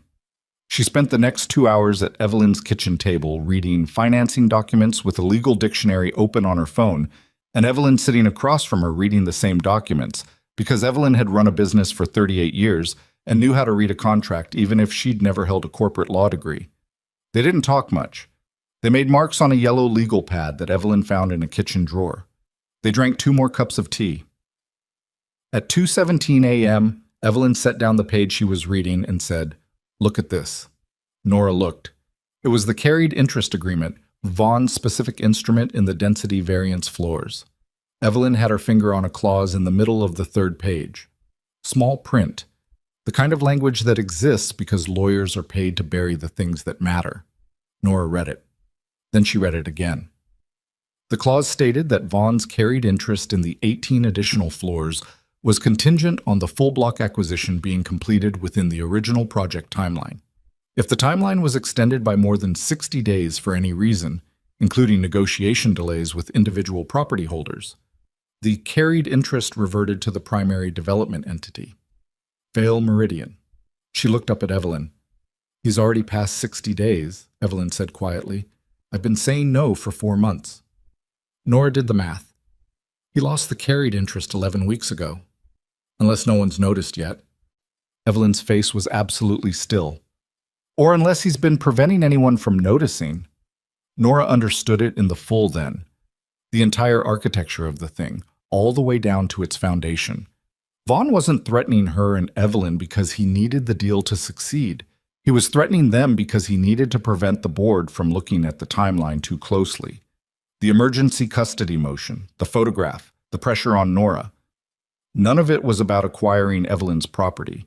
It was about buying enough chaos to keep everyone's attention away from a clause in a financing document that had already cost him everything he'd built this around. He was running. "He knows," she said. "He knows he already lost the interest. This whole thing, the Hale operation, the custody filing, all of it, it's a smokescreen. He's trying to force a fast resolution before anyone runs the timeline and finds this." Evelyn put her palms flat on the table. Her face was the face of someone who has waited a long time for a thing to become clear. "Can you prove it?" The dates are in the document. The 4-month negotiation history is in the correspondence records Adrian sent. She was already reaching for her phone. "Yes, I can prove it." She called Adrian at 2:22 a.m. "The carried interest is already void," she said the moment he answered. "Clause 7C of the variance instrument, 60-day timeline. Evelyn has been in negotiation for 4 months. Vaughn lost the interest in week 11. Look at your calendar. The first formal approach to Evelyn was documented when?" She heard him pulling something up, heard the sound of papers or a keyboard, then silence, then January 14th. "And today is May 21st. His voice had changed, flattened into something precise and contained. "That's 18 weeks. 11 past the contingency window." She pressed her finger against the legal pad. "He's been operating inside your company for months to cover up the fact that he already lost his position. Every threat, every piece of pressure. It's not about getting the deal done. It's about making sure nobody looks at the timeline before he can find a way to reset it or renegotiate the clause." A long silence. "He needs a board vote to renegotiate that clause," Adrian said slowly. "Yes?" "Which he could potentially get if the board believed the delay was caused by an unreasonable seller and not by his own maneuvering." "Yes." "Which is why he needed you to be the one talking to Evelyn. If you'd succeeded in bringing her to the table quickly, the delay would have appeared resolved through normal negotiation. The clause question might never have come up." He stopped. "And if you became a problem instead of a solution, the custody filing discredits me. I become the story instead of the timeline." She stood up from the table. "He's been playing a completely different game than anyone thought. This was never about the development." She heard him breathe. Then, "I need to make some calls." Make them fast. We have 3 hours before the board meeting, and Vaughn is going to know by morning that the audit ran. If he figures out we found the clause before 6 a.m., he'll file a preemptive motion with the board to reframe everything. I know. A pause. Nora. What? I'm sorry, he said, for not seeing what Hale was doing, for not protecting you from being put in this position. She stood at Evelyn's kitchen window with the dark fig tree barely visible in the yard, and let the apology land without deflecting it or minimizing it. Make the calls, she said, and hung up. She turned to find Evelyn watching her with an expression she hadn't seen on her face before, something that combined pride with something harder and sadder, the look of someone watching a person they care about do something that costs them. You should sleep, Evelyn said. I should. The guest room has 2 beds. Emma's in the small one. She went. She lay down in the dark in the larger bed and listened to Emma breathe across the room, and she didn't sleep, but she rested, which was the closest available thing, and at 5 a.m. her alarm went off and she got up and dressed in the dark and bent over Emma and kissed her forehead without waking her. Evelyn was already in the kitchen. She had coffee ready and toast on the table and her handbag on the chair beside her, dressed in the kind of quiet authority that doesn't require announcement. You're coming, Nora said. Yes. I didn't ask you to come until after. I know. Evelyn picked up her coffee. I'm not waiting for after. The Vale Meridian offices occupied floors 12 through 15 of a glass tower in the financial district. At 5:58 a.m., the lobby was empty except for a security guard and a cleaning crew finishing the overnight shift, and the elevator Nora and Evelyn rode to the 14th floor was mirrored on 3 sides and made Nora aware of exactly how she looked. A woman who hadn't slept in 22 hours in yesterday's clothes with a legal pad under her arm and 48 hours of accumulated pressure sitting somewhere behind her eyes. She looked at herself and looked away. The conference room was already occupied when they arrived. Adrian was at the head of the table, standing, with a laptop open and 2 other people she didn't recognize, a woman in her 50s with reading glasses pushed up and a man about the same age with a legal pad of his own. His attorneys, she assumed.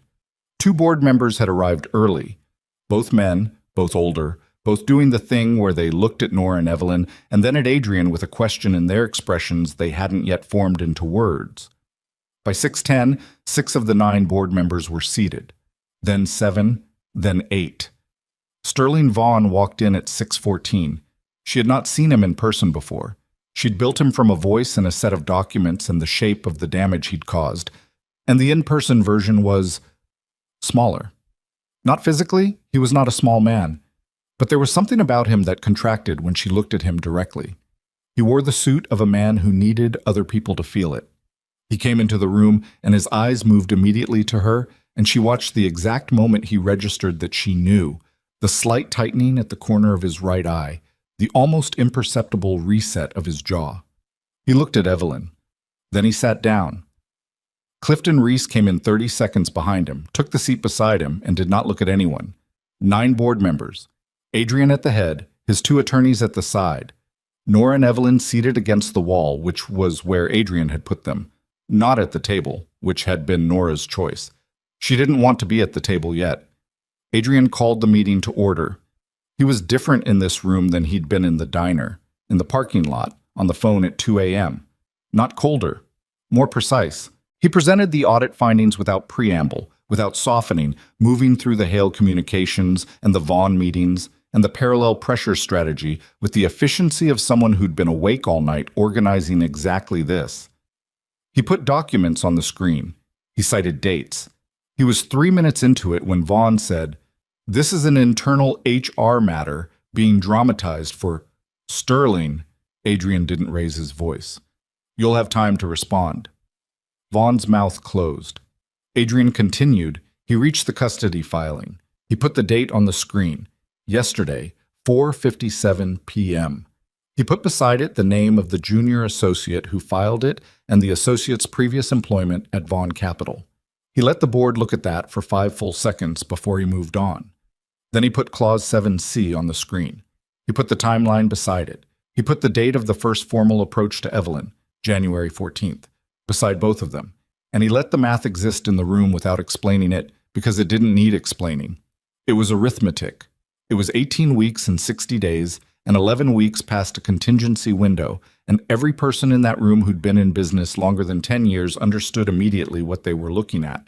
The silence was the loudest thing she'd heard in days. "You lost the carried interest in week 11, Adrian said. He was looking directly at Vaughn.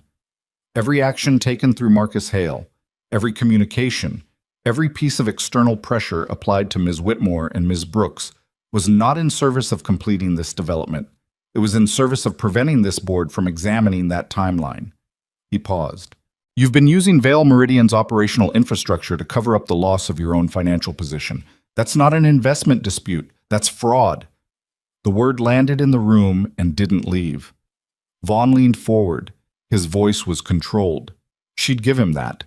His voice was very controlled. "What you're presenting as fraud is a timeline dispute subject to interpretation under the contingency language. My legal team has already prepared a counter-reading of Clause 7C that establishes the 60-day window as sterling." This time it wasn't Adrian who spoke. It was the woman with the reading glasses. She'd been still and silent through the entire presentation, and now she was looking at Vaughn with an expression that had no warmth in it at all.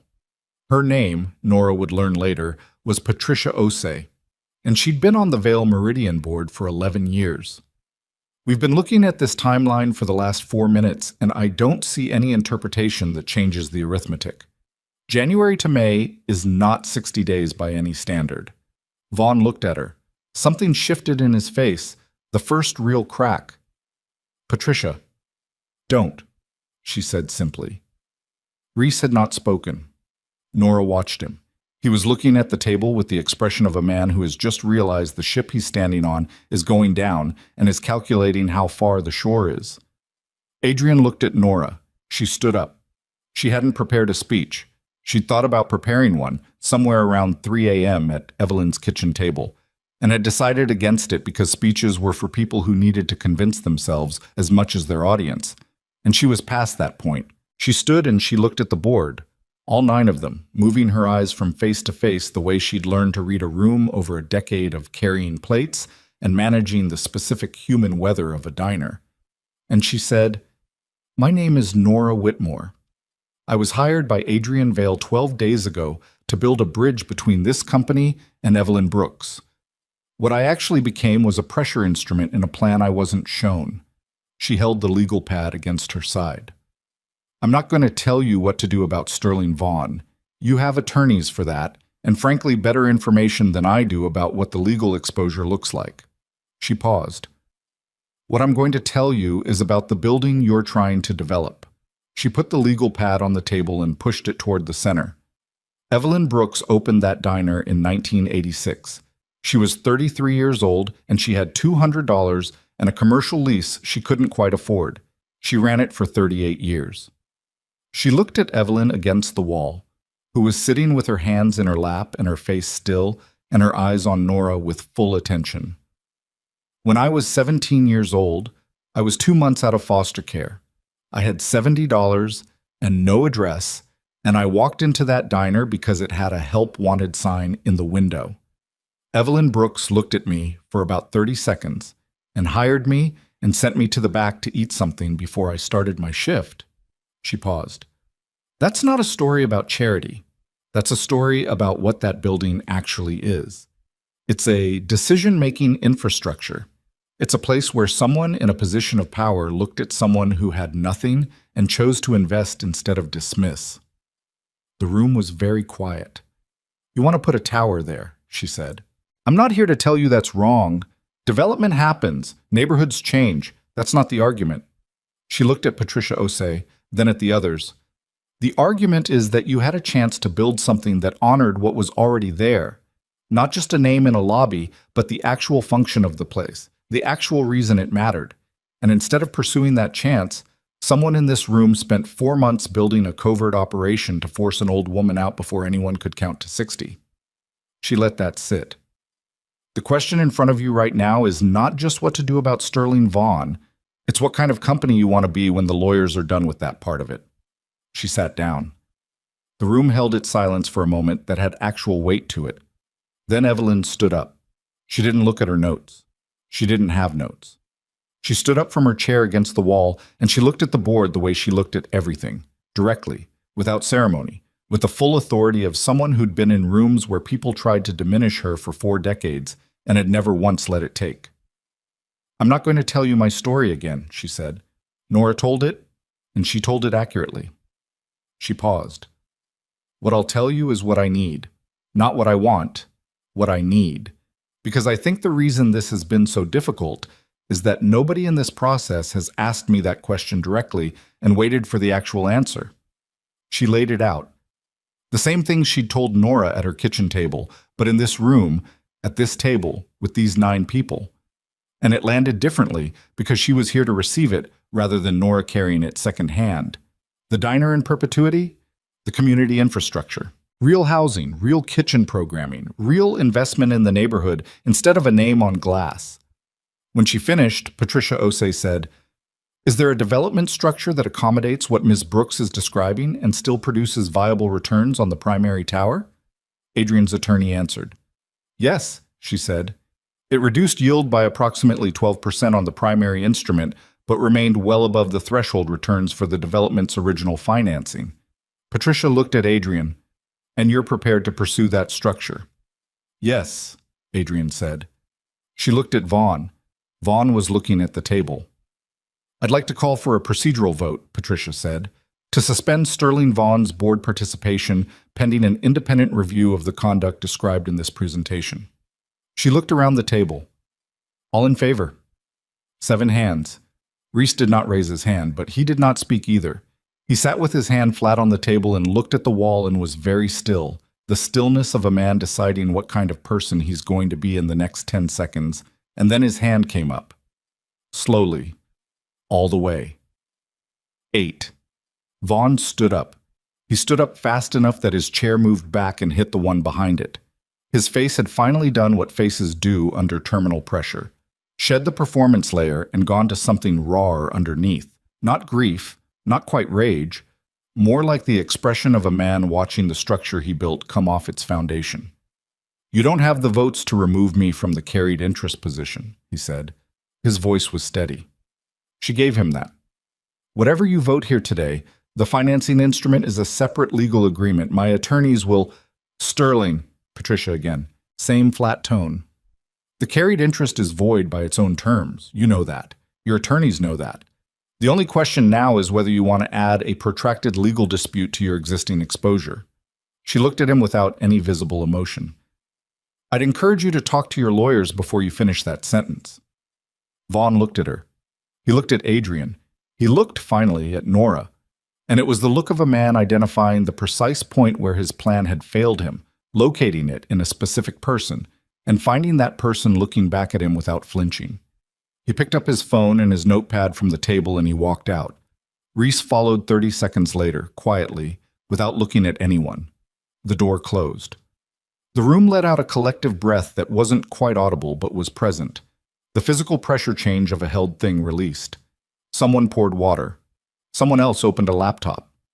Patricia Osei leaned forward and said to Adrian, "I want independent counsel brought in on the Hale conduct review. Today." And Adrian said, "Already arranged," and the meeting shifted into its next register, the slower administrative aftermath of a confrontation that had resolved in one direction.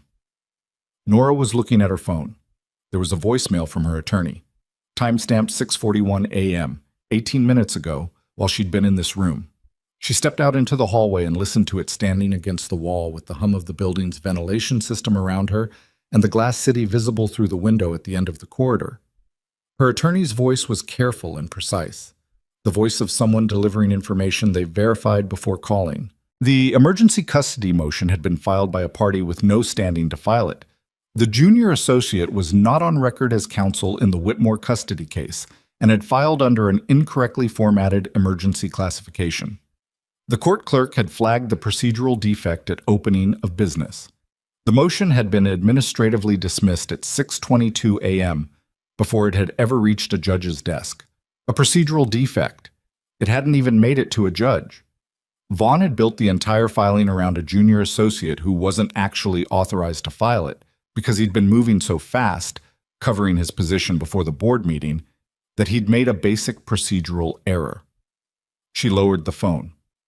She pressed her back against the wall and looked at the ceiling and took one long, slow breath that started somewhere deep and moved through everything on its way out.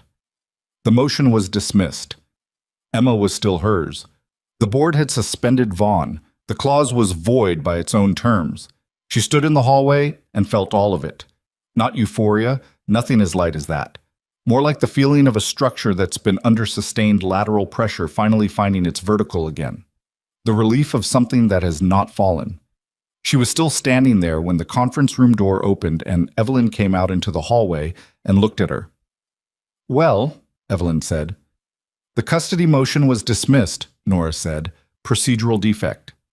Evelyn looked at her for a moment. Then she made a sound that started as a breath and became something between a laugh and something else entirely. The sound of a woman who has held herself together through considerable force of will and is briefly allowing something to move through her. "Come here," she said. Nora went. Evelyn put both arms around her and held her the way she had at 17. Not soft, not tentative, with the full weight of herself, the embrace of someone who means it entirely. And Nora put her head against Evelyn's shoulder, and for 30 seconds she let herself be held and didn't manage any of it. Then she straightened. She pressed her fingers against her eyes once. She breathed. "We're not done," she said. "No," Evelyn agreed, "but we're past the worst of it." "Are we?"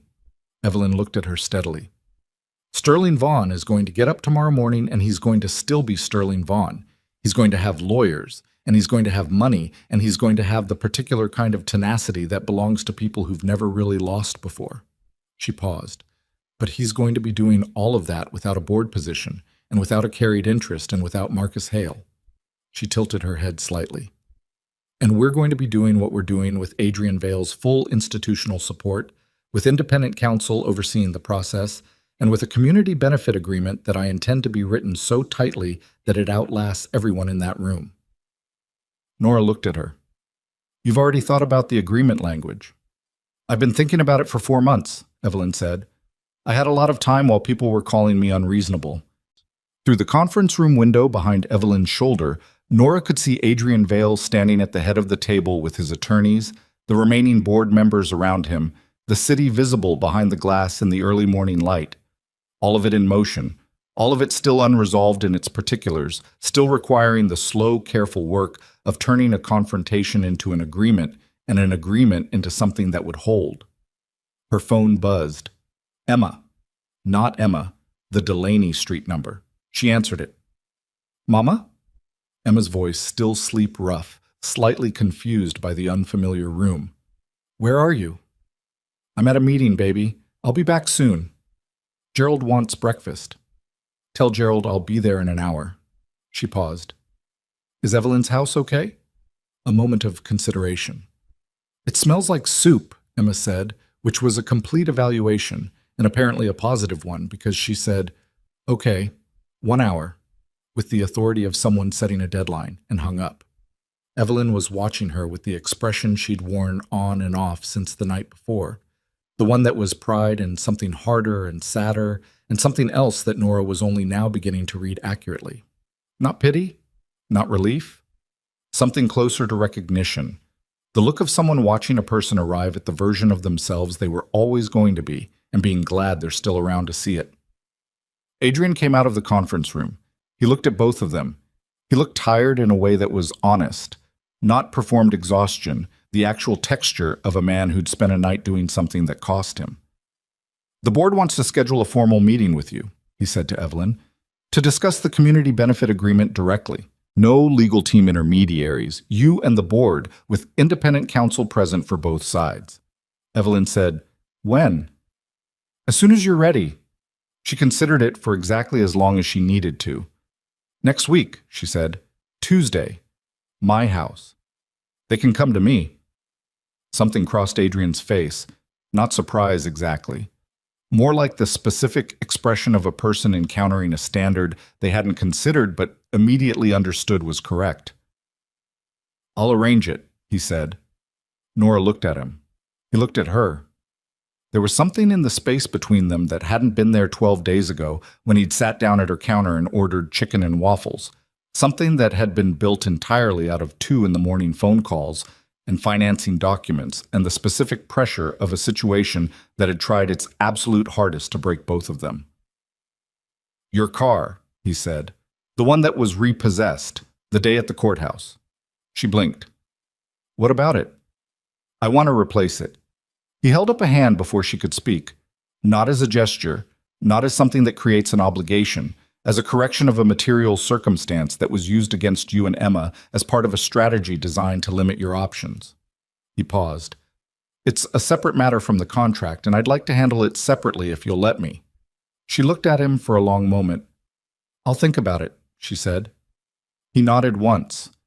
He seemed to understand that this was as close to yes as she was going to get today, which was exactly right, and the fact that he understood it was a small piece of data she filed away without letting herself make too much of it yet. "There's one more thing," he said. He was looking at something on his phone. "Vaughn's attorney contacted my general counsel at 6:58 this morning. They're requesting a private meeting before any formal legal process begins." He looked up. "He's going to try to negotiate." Nora looked at Evelyn. Evelyn looked at Nora. "Let him," Evelyn said. "Let him come to the table, and when he does—" She picked up her handbag from the chair where she'd set it. "Make sure he understands what it costs to walk away from a table that someone built with their own hands." She walked to the elevator. Nora fell into step beside her. The elevator doors opened, and they stepped in, and the mirrored walls showed them back to themselves. An old woman with white hair and a straight spine and 40 years of something real behind her eyes, and a younger woman standing next to her with yesterday's clothes and a legal pad, and the particular expression of someone who has just come through something and not yet fully registered that they've come through it. The doors closed. "Evelyn," Nora said. "When Vaughn comes to the table," she looked at their reflections. "I want to be in the room." Evelyn looked at her in the mirror. "I know you do," she said. "That's why I'm going to make sure you are." The elevator descended. The city rose up around the glass on all sides, bright and indifferent and full of the kind of morning that doesn't know what you've just been through and doesn't need to, because the morning doesn't owe you anything and never did, and you showed up anyway. Sterling Vaughn's attorney called on a Wednesday. Not Monday, not Tuesday. Wednesday, which Nora had come to understand was deliberate. 2 days of silence after the board meeting. 2 days in which Vaughn's legal team had presumably run every number, read every clause, examined every angle of the exposed timeline, and arrived at the same arithmetic the rest of them had arrived at in Evelyn's kitchen at 2 in the morning. The call came at 9:43 a.m., professionally timed, the hour of a person who wants to project that they've spent the morning on other things. The attorney's name was Diane Forsyth. Her voice had the particular quality of someone who has spent a career delivering bad news on behalf of people who didn't want to deliver it themselves. Controlled, precise, not unkind, but not warm either. She requested a meeting. She said her client was prepared to discuss a resolution. She used the word resolution 3 times in 90 seconds, which told Nora everything she needed to know about how Vaughn's team had assessed the situation. Nora was in the motel room when the call came in. She'd moved back 2 days ago. Evelyn had offered the guest room indefinitely, and she'd declined because there was a version of accepting help that was necessary and a version that became something you built your dependency on, and she was precise about knowing the difference. Emma was at the table doing her puzzle, the same forest scene, nearly complete now. A few blue sky pieces left in the upper corner. "Thursday," Nora said. 2 p.m., Evelyn Brooks's house on Delaney Street. A pause. "My client was expecting a neutral location." "Miss Brooks's home is the location," Nora said. "If that's not acceptable, we can schedule a formal legal proceeding instead." She paused. "I imagine your client has an opinion about which he prefers." Another pause. Longer. "Thursday at 2, Forsyth said, and ended the call. Nora set the phone down and looked at the puzzle. Emma had found one of the blue pieces and was testing it against the corner with the patient empirical focus of someone who understood that you had to try the wrong fit before you could recognize the right one. She called Evelyn. "Thursday," she said. 2 p.m. Your house. A beat. "Good," Evelyn said. "I'll make coffee. He doesn't deserve coffee, but I'm not going to sit across a table from a man without something in my hands. I'll be there by 1. Bring Emma. She can be in the garden. She called Adrian last. He was in a meeting. She got his assistant, left a message, and he called back within 7 minutes, which she noted without assigning it more meaning than it had. He was prompt. That was a data point, not a declaration. Thursday, 2 p.m., she said. Evelyn's house. Vaughn's attorney will be present. I want your general counsel there, but not leading. Evelyn and I lead. A beat. Understood. And I want the independent counsel who's reviewing the Hale situation present as an observer, not participating, present. I can arrange that. One more thing. She looked out the window at the parking lot. Has Marcus Hale been formally removed from the project? Terminated, Adrian said. Monday morning. We're in the process of assessing what information he may have shared with Vaughn beyond what the audit captured. Has he been cooperative? A pause that told her the answer before he spoke. No. Then assume Vaughn knows more than we think he knows. She picked up the pen from the table and turned it in her fingers. He's going to come to that table Thursday with something. He's not the kind of man who comes to a meeting like this without a countermove prepared. Whatever it is, we need to not be surprised by it. What do you think it is? She'd been thinking about that since the board meeting. She'd been thinking about the shape of Vaughn as she'd come to understand him. The patience, the infrastructure, the willingness to build a plan over months and operate it through intermediaries. Men like that didn't capitulate at the first structural failure. They recalibrated. He's going to try to reframe the timeline, she said. He's going to argue that the 60-day contingency was told, suspended, by what he'll characterize as bad faith negotiation on Evelyn's part. If he can establish that argument, even partially, it reopens the carried interest question. She paused. It won't work legally. But he doesn't need it to work legally. He needs it to create enough ambiguity that a settlement becomes more attractive to your board than a prolonged dispute. Silence on the line. Then, how do you know that? Because that's what I would do, she said. If I were him, and I needed to change the outcome of a meeting I'd already lost. She heard him breathe. I'll have our counsel prepare for that argument. Good. She set the pen down. See you Thursday. Thursday arrived the way consequential days do, without announcement, identical in its weather and light to the days before it, indifferent to what it was carrying. The Phoenix heat was marginally less savage than it had been, which in August meant 99 degrees instead of 107, a distinction that mattered only in contrast to what had come before. Nora arrived at Delaney Street at 1:03. Emma went immediately to the garden where Evelyn had set up a small table with paper and crayons under the fig tree. Nora watched her go and felt the specific relief of a child who doesn't know what's about to happen in the house behind her and doesn't need to. Evelyn was in the kitchen. She had coffee made and a plate of something on the counter, and the particular stillness of a person who has been preparing herself for something for a long time and has arrived at the place past preparation. How do you feel? Nora asked. Old, Evelyn said, and not in the way that means tired, in the way that means I've seen enough to know exactly what this is. She poured 2 cups. Vaughn is going to sit at my table, and he's going to try to make me feel like I'm unreasonable for not accepting what he's offering, because that's been the play from the beginning. She set the cups down. I've been called unreasonable by better people than Sterling Vaughn. I've had practice. Adrian arrived at 1:30 with his general counsel, a woman named Sylvia Park, compact and precise, and carrying a leather folder that looked like it had been used in serious rooms before, and the independent counsel, a man named Okafor, who said almost nothing but had the quality of someone who misses nothing either. They arranged themselves in Evelyn's living room. Evelyn's house was not a conference room and made no attempt to be one. The furniture was real and lived in, the bookshelves full to their edges, the afternoon light coming through the front window in a way that hit the table at an angle that would make anyone sitting across from it have to adjust their eyes. Nora had noticed this when she chose the seating arrangement and had chosen it deliberately. Vaughn arrived at 2 p.m. exactly.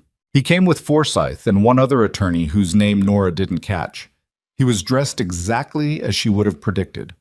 Not aggressively, not in the power suit register of a man trying to dominate the room, but in the quieter, more deliberate clothing of someone who wanted to project reasonableness. He had done something to his face between the board meeting and today, some act of will or preparation, because the crack she'd seen in him Thursday morning was not visible now. He came into the room and he looked at Evelyn's house. Really looked, taking it in. And something crossed his face that she couldn't immediately name. He sat down. Forsyth sat beside him. The other attorney opened a laptop. Evelyn sat across from him. She had her coffee and she had her hands in her lap, and she was looking at him the way she looked at everything. Without performance, without hostility, with the direct attention of someone who has decided to see a thing accurately and does not need it to be other than it is. Vaughn looked at her for a moment. Then he said, "Ms. Brooks, I owe you an apology." The room adjusted. Nora kept her face still. She had prepared for the timeline argument, for the toll argument, for various legal reframings. She had not prepared for an apology, which was either genuine or the most sophisticated opening she'd encountered, and she had about 4 seconds to figure out which. Evelyn said nothing. She waited. "The approach taken to your property over the last several months was wrong," Vaughn said. His voice was level, not performatively contrite. "Not just strategically. Wrong. The people who were supposed to represent my interests used methods I wouldn't have sanctioned if I'd been fully informed of them." He paused. "I was not fully informed." "By Marcus Hale," Nora said. He looked at her. "Among others." A pause. "Ms. Whitmore, what was done regarding your custody matter was done without my knowledge or authorization. I want to state that directly and on the record." "For the record," Okafor said quietly from his chair by the window, "this conversation is being documented by both parties' counsel." "I'm aware," Vaughn said. He looked back at Evelyn. "My interest in this development has been significant. I won't pretend otherwise, but there is a substantial difference between aggressive deal-making and what was actually executed here, and I am not going to sit in your house and pretend that line wasn't crossed." Evelyn looked at him for a long moment. "Why are you here, Mr. Vaughn?" He looked slightly caught by the directness of it. "To reach a resolution?" "I know what your attorney said on the phone," Evelyn said. "I'm asking you why you're here, in my house, in person." She waited. "Because you could have sent Forsyth alone. Men like you usually do when there's a settlement to negotiate. They send the lawyer and they wait for the number to come back." She tilted her head very slightly. "So why are you here?" Something moved through Vaughn's face. He was quiet for a moment, genuinely quiet, not performing consideration. "My mother ran a diner," he said, "in Scranton for 22 years. He looked down at the table briefly and then back up. "She sold it. When the neighborhood changed, she was offered money and she took it, and she regretted it until she died." He paused. "I'm not telling you that to make you feel sorry for me. I'm telling you because I've been in this process for 4 months, and I've been looking at your property as a number, and it took sitting in a boardroom listening to a woman I've never met describe what your diner actually is." He stopped. He looked at Nora. "To understand what my executives meant when they said you were being unreasonable." The room was very quiet. "They meant," he said, "that you knew what it was worth. And they didn't." Evelyn studied him. The study was thorough and unhurried, and she did not offer him anything from it until she was finished. "That's a very good speech," she said finally. He almost smiled. "I know. I'm going to need more than a speech." "I know that too." He opened the folder in front of him. "What I'm prepared to offer is the following. Full concession on the Brooks property. Deed restriction in perpetuity, no development, no acquisition. The community benefit structure Ms. Brooks described to the board, funded at twice the originally proposed level, with independent trustees and an enforcement mechanism that doesn't depend on Vale Meridian's ongoing participation." He paused. "And a formal letter of withdrawal from any involvement in the Whitmore custody proceedings, submitted to the court and to Miss Whitmore's attorney today." Nora looked at the folder. She looked at Adrian, who was looking at the folder with the expression of someone reading something for the second time after having read it once in private.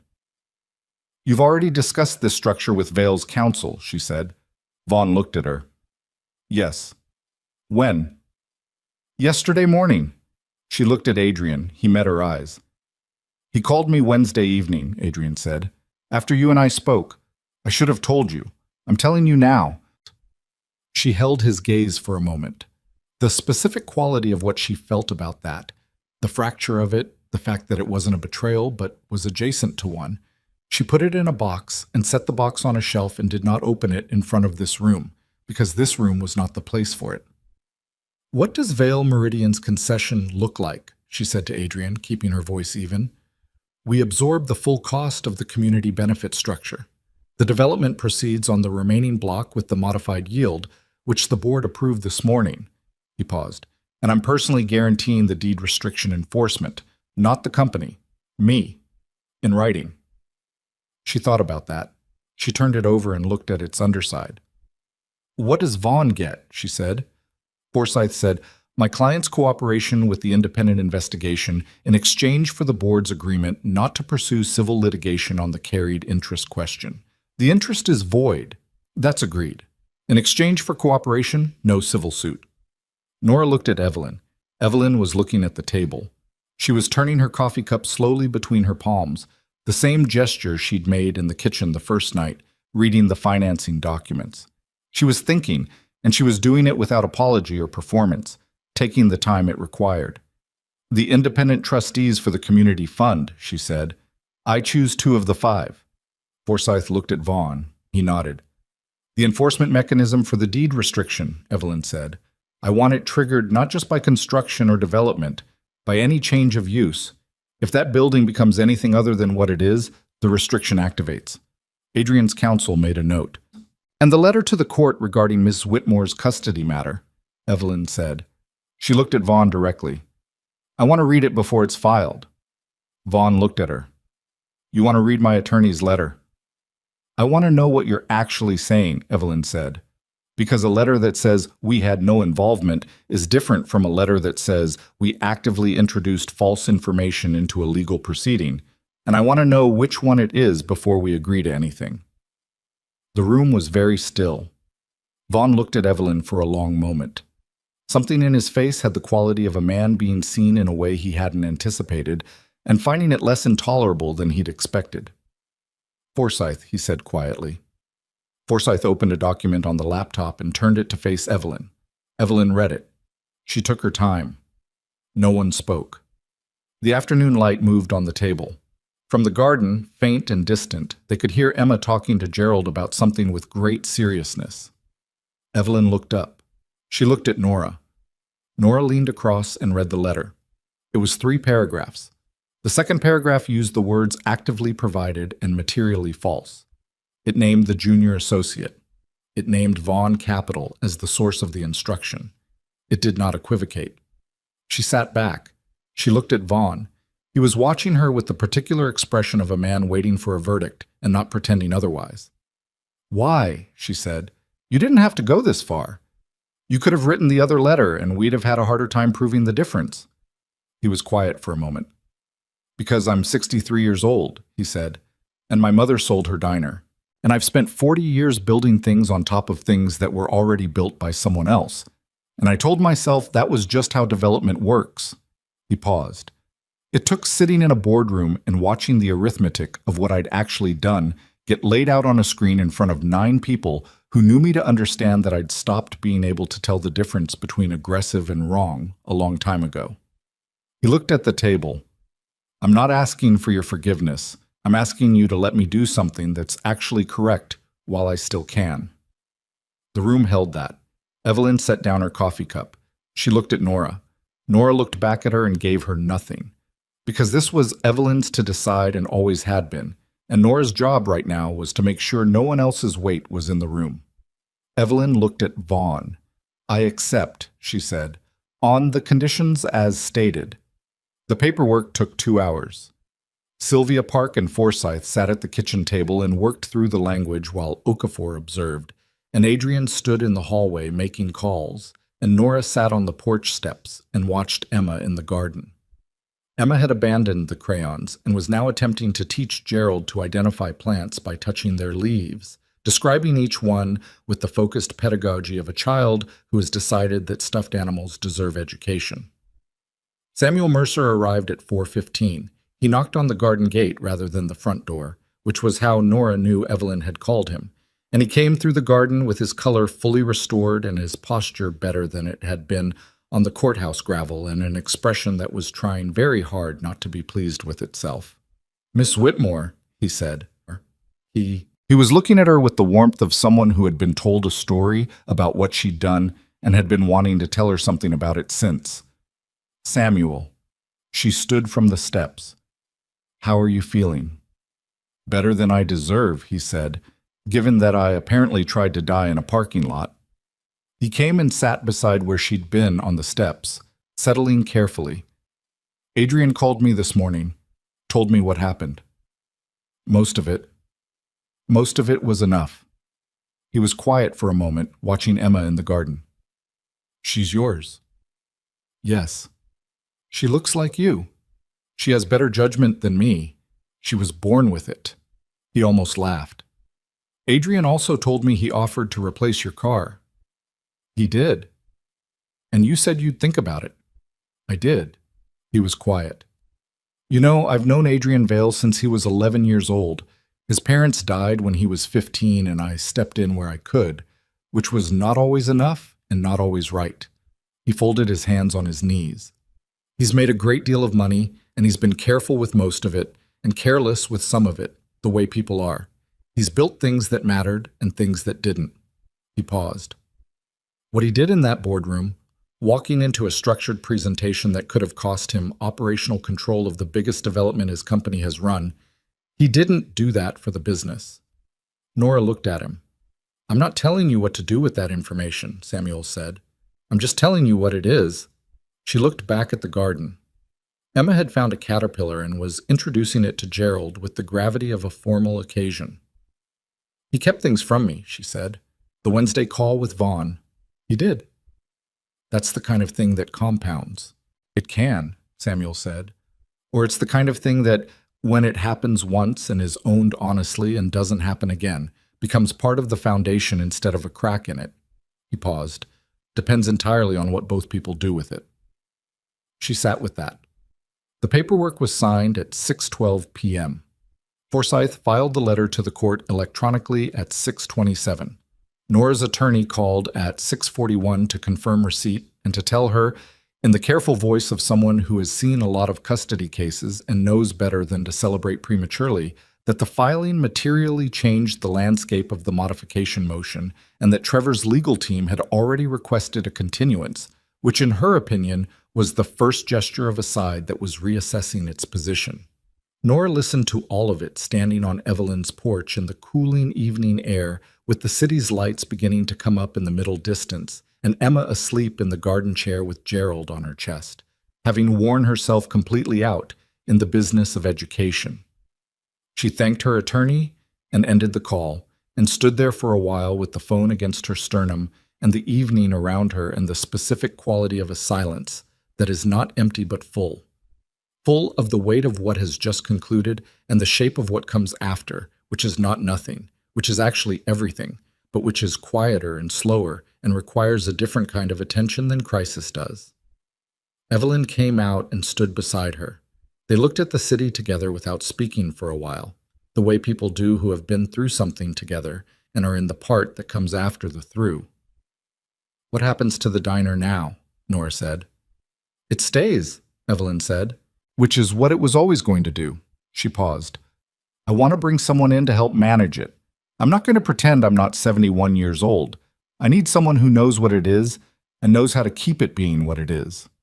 She didn't look at Nora. "I was thinking of someone who's been doing it for 10 years already, just in someone else's establishment." Nora looked at the city. "I can't take a charity position," she said. "It's not charity. It's a salary with a profit-sharing structure and a lease on the apartment above the diner at below market rate, because the apartment belongs to the building, and the building now belongs to itself in perpetuity, and the rate is whatever I say it is." Evelyn paused. "You'd be in a permanent address by the end of the month." Emma's custody hearing, the 30-day deadline, the proof of stable housing. She turned and looked at Evelyn, who was looking back at her with the same expression she'd worn in the doorway of the diner when Nora was 17. That frank, unhurried assessment that saw exactly what was there and chose to invest in it anyway. Not because it was easy, because it was right. I need to think about it, Nora said. You need to stop saying that, Evelyn said, to every good thing that comes toward you. She said it without sharpness. It landed the way true things land, not as a blow, but as a weight settling into place. Nora looked at her hands. She looked at Emma in the garden chair with the caterpillar probably long gone and Gerald still faithfully in position. She thought about the motel room and the notepad and the list she'd made with $11 in her pocket and one thing at a time taped to the bathroom mirror and then taken down because she'd moved past what it was for. Okay, she said. Okay, you'll think about it? Or okay, yes. Okay, yes. Evelyn nodded once. Good. She went back inside. Nora stood on the porch for another minute.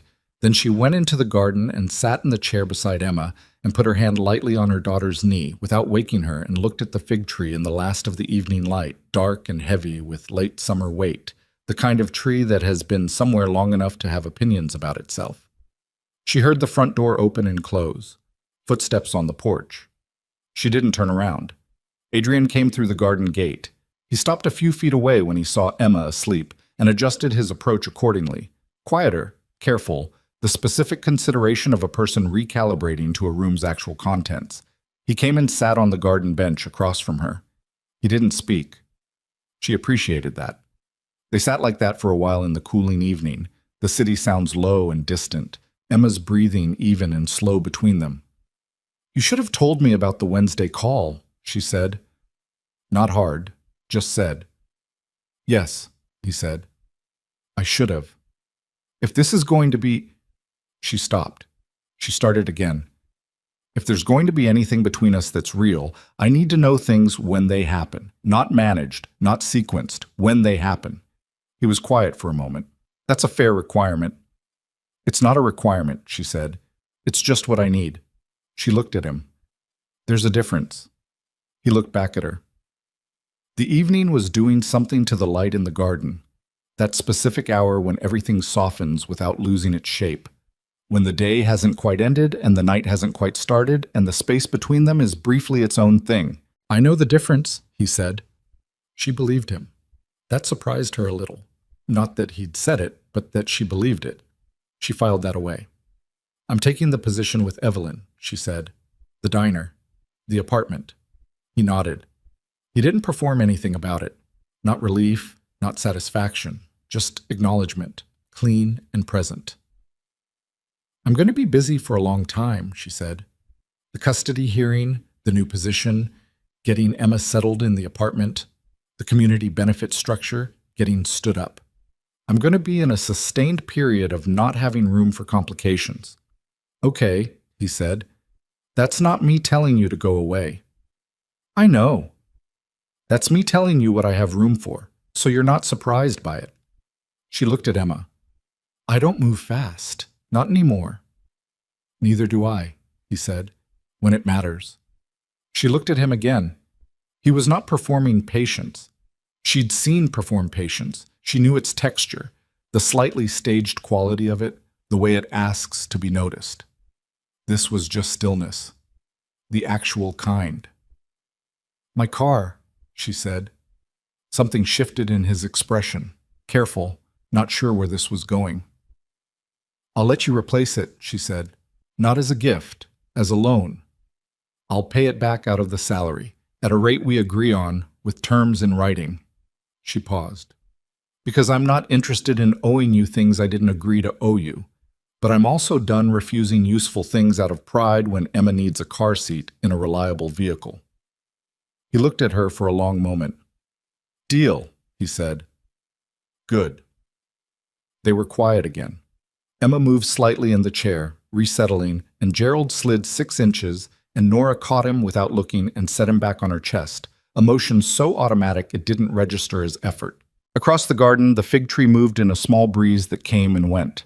The city was fully in its evening mode now, the lights constant and the sounds low, and everything that had happened in the last 3 weeks sitting somewhere in her body in the way that things sit when they've been fully arrived at. Not resolved in the sense of gone, but resolved in the sense of placed, given their location, allowed to be what they are. She had a custody hearing in 11 days. She had a job and an apartment, and the specific responsibility of helping steward a place that had sheltered her when she had nothing to offer in exchange. She had a daughter who was teaching stuffed animals botany in a garden on Delaney Street. She had a man sitting 6 feet away on a garden bench who had cost her sleep and caused her real trouble, and also, at the precise moment it mattered most, chosen correctly. She didn't know what any of that would look like in a year. She'd stopped pretending she could know that. What she knew was today, and today was a lot. More than she'd had in a long time. More than $11 and a manila folder and 6 blocks of Phoenix heat that she'd walked through without letting Emma see her face. "Evelyn wants me to come for dinner next week," Adrian said. "Tuesday." "The board meeting is Tuesday." "After the board meeting." "That's ambitious." "That's Evelyn." She almost smiled. "Yes, it is." Emma stirred. She came up from sleep the way she always did. Not gradually, but all at once, eyes open, present, looking at Nora with the immediate recognition of a child who checks first for her mother before anything else. "Mama." "Hey, baby." Emma looked at Adrian with the frank assessment of a 6-year-old who has not yet learned to disguise evaluation as politeness. "You're the helicopter man," she said. Adrian looked at her. "I am." "The blades are very loud." "They are," he agreed. "I apologize for the papers." Emma considered this. "Mama fixed it," she said, which was her complete analysis of the situation, accurate and sufficient, and she slid off the chair and picked up Gerald and came to Nora and leaned against her side in the way she did when she was done with the day and ready for what came next. Nora put her arm around her. They stayed in the garden until the evening had fully settled into dark, the 3 of them and the fig tree and Gerald and the city lights coming up full and steady over the rooftops of a neighborhood that was still, for now, itself. 4 weeks later, Nora Whitmore signed a lease. It was a standard residential lease for the apartment above Evelyn's diner on a street in a Phoenix neighborhood that had been called unremarkable by people who hadn't spent any time in it, which was its own kind of description. The apartment had 2 bedrooms and a window in the kitchen that faced east and caught the morning light in a way that made the room briefly golden before the day caught up to itself. Emma chose the smaller bedroom because it had a window seat and said the window seat was for Gerald. The custody hearing was on a Thursday. Nora's attorney presented the modified evidence, the letter, the stable housing, the employment documentation, the testimony provided in writing by Evelyn Brooks and Samuel Mercer, and 6 regulars from the diner who had known Nora for years in the way that people know someone who has brought them coffee through the hard mornings and the ordinary ones alike. Trevor's modification motion was denied. The visitation schedule remained as originally set. The judge noted, without elaboration, that the new evidence substantially altered the character of the original filing. Trevor's attorney did not look at Nora when they left the courtroom. Trevor did, once, briefly, in the hallway outside, and she looked back at him with the particular steadiness of a person who has stopped being afraid of him, which was not a performance and not a victory pose, just a fact, and he looked away first. She walked out of the courthouse into another August morning, the heat already building, and she didn't stand in the parking lot this time, waiting for something to be taken. She got into her car, a 4-year-old gray sedan, loan terms in writing, the payment coming out of her first 3 paychecks at a rate she'd negotiated.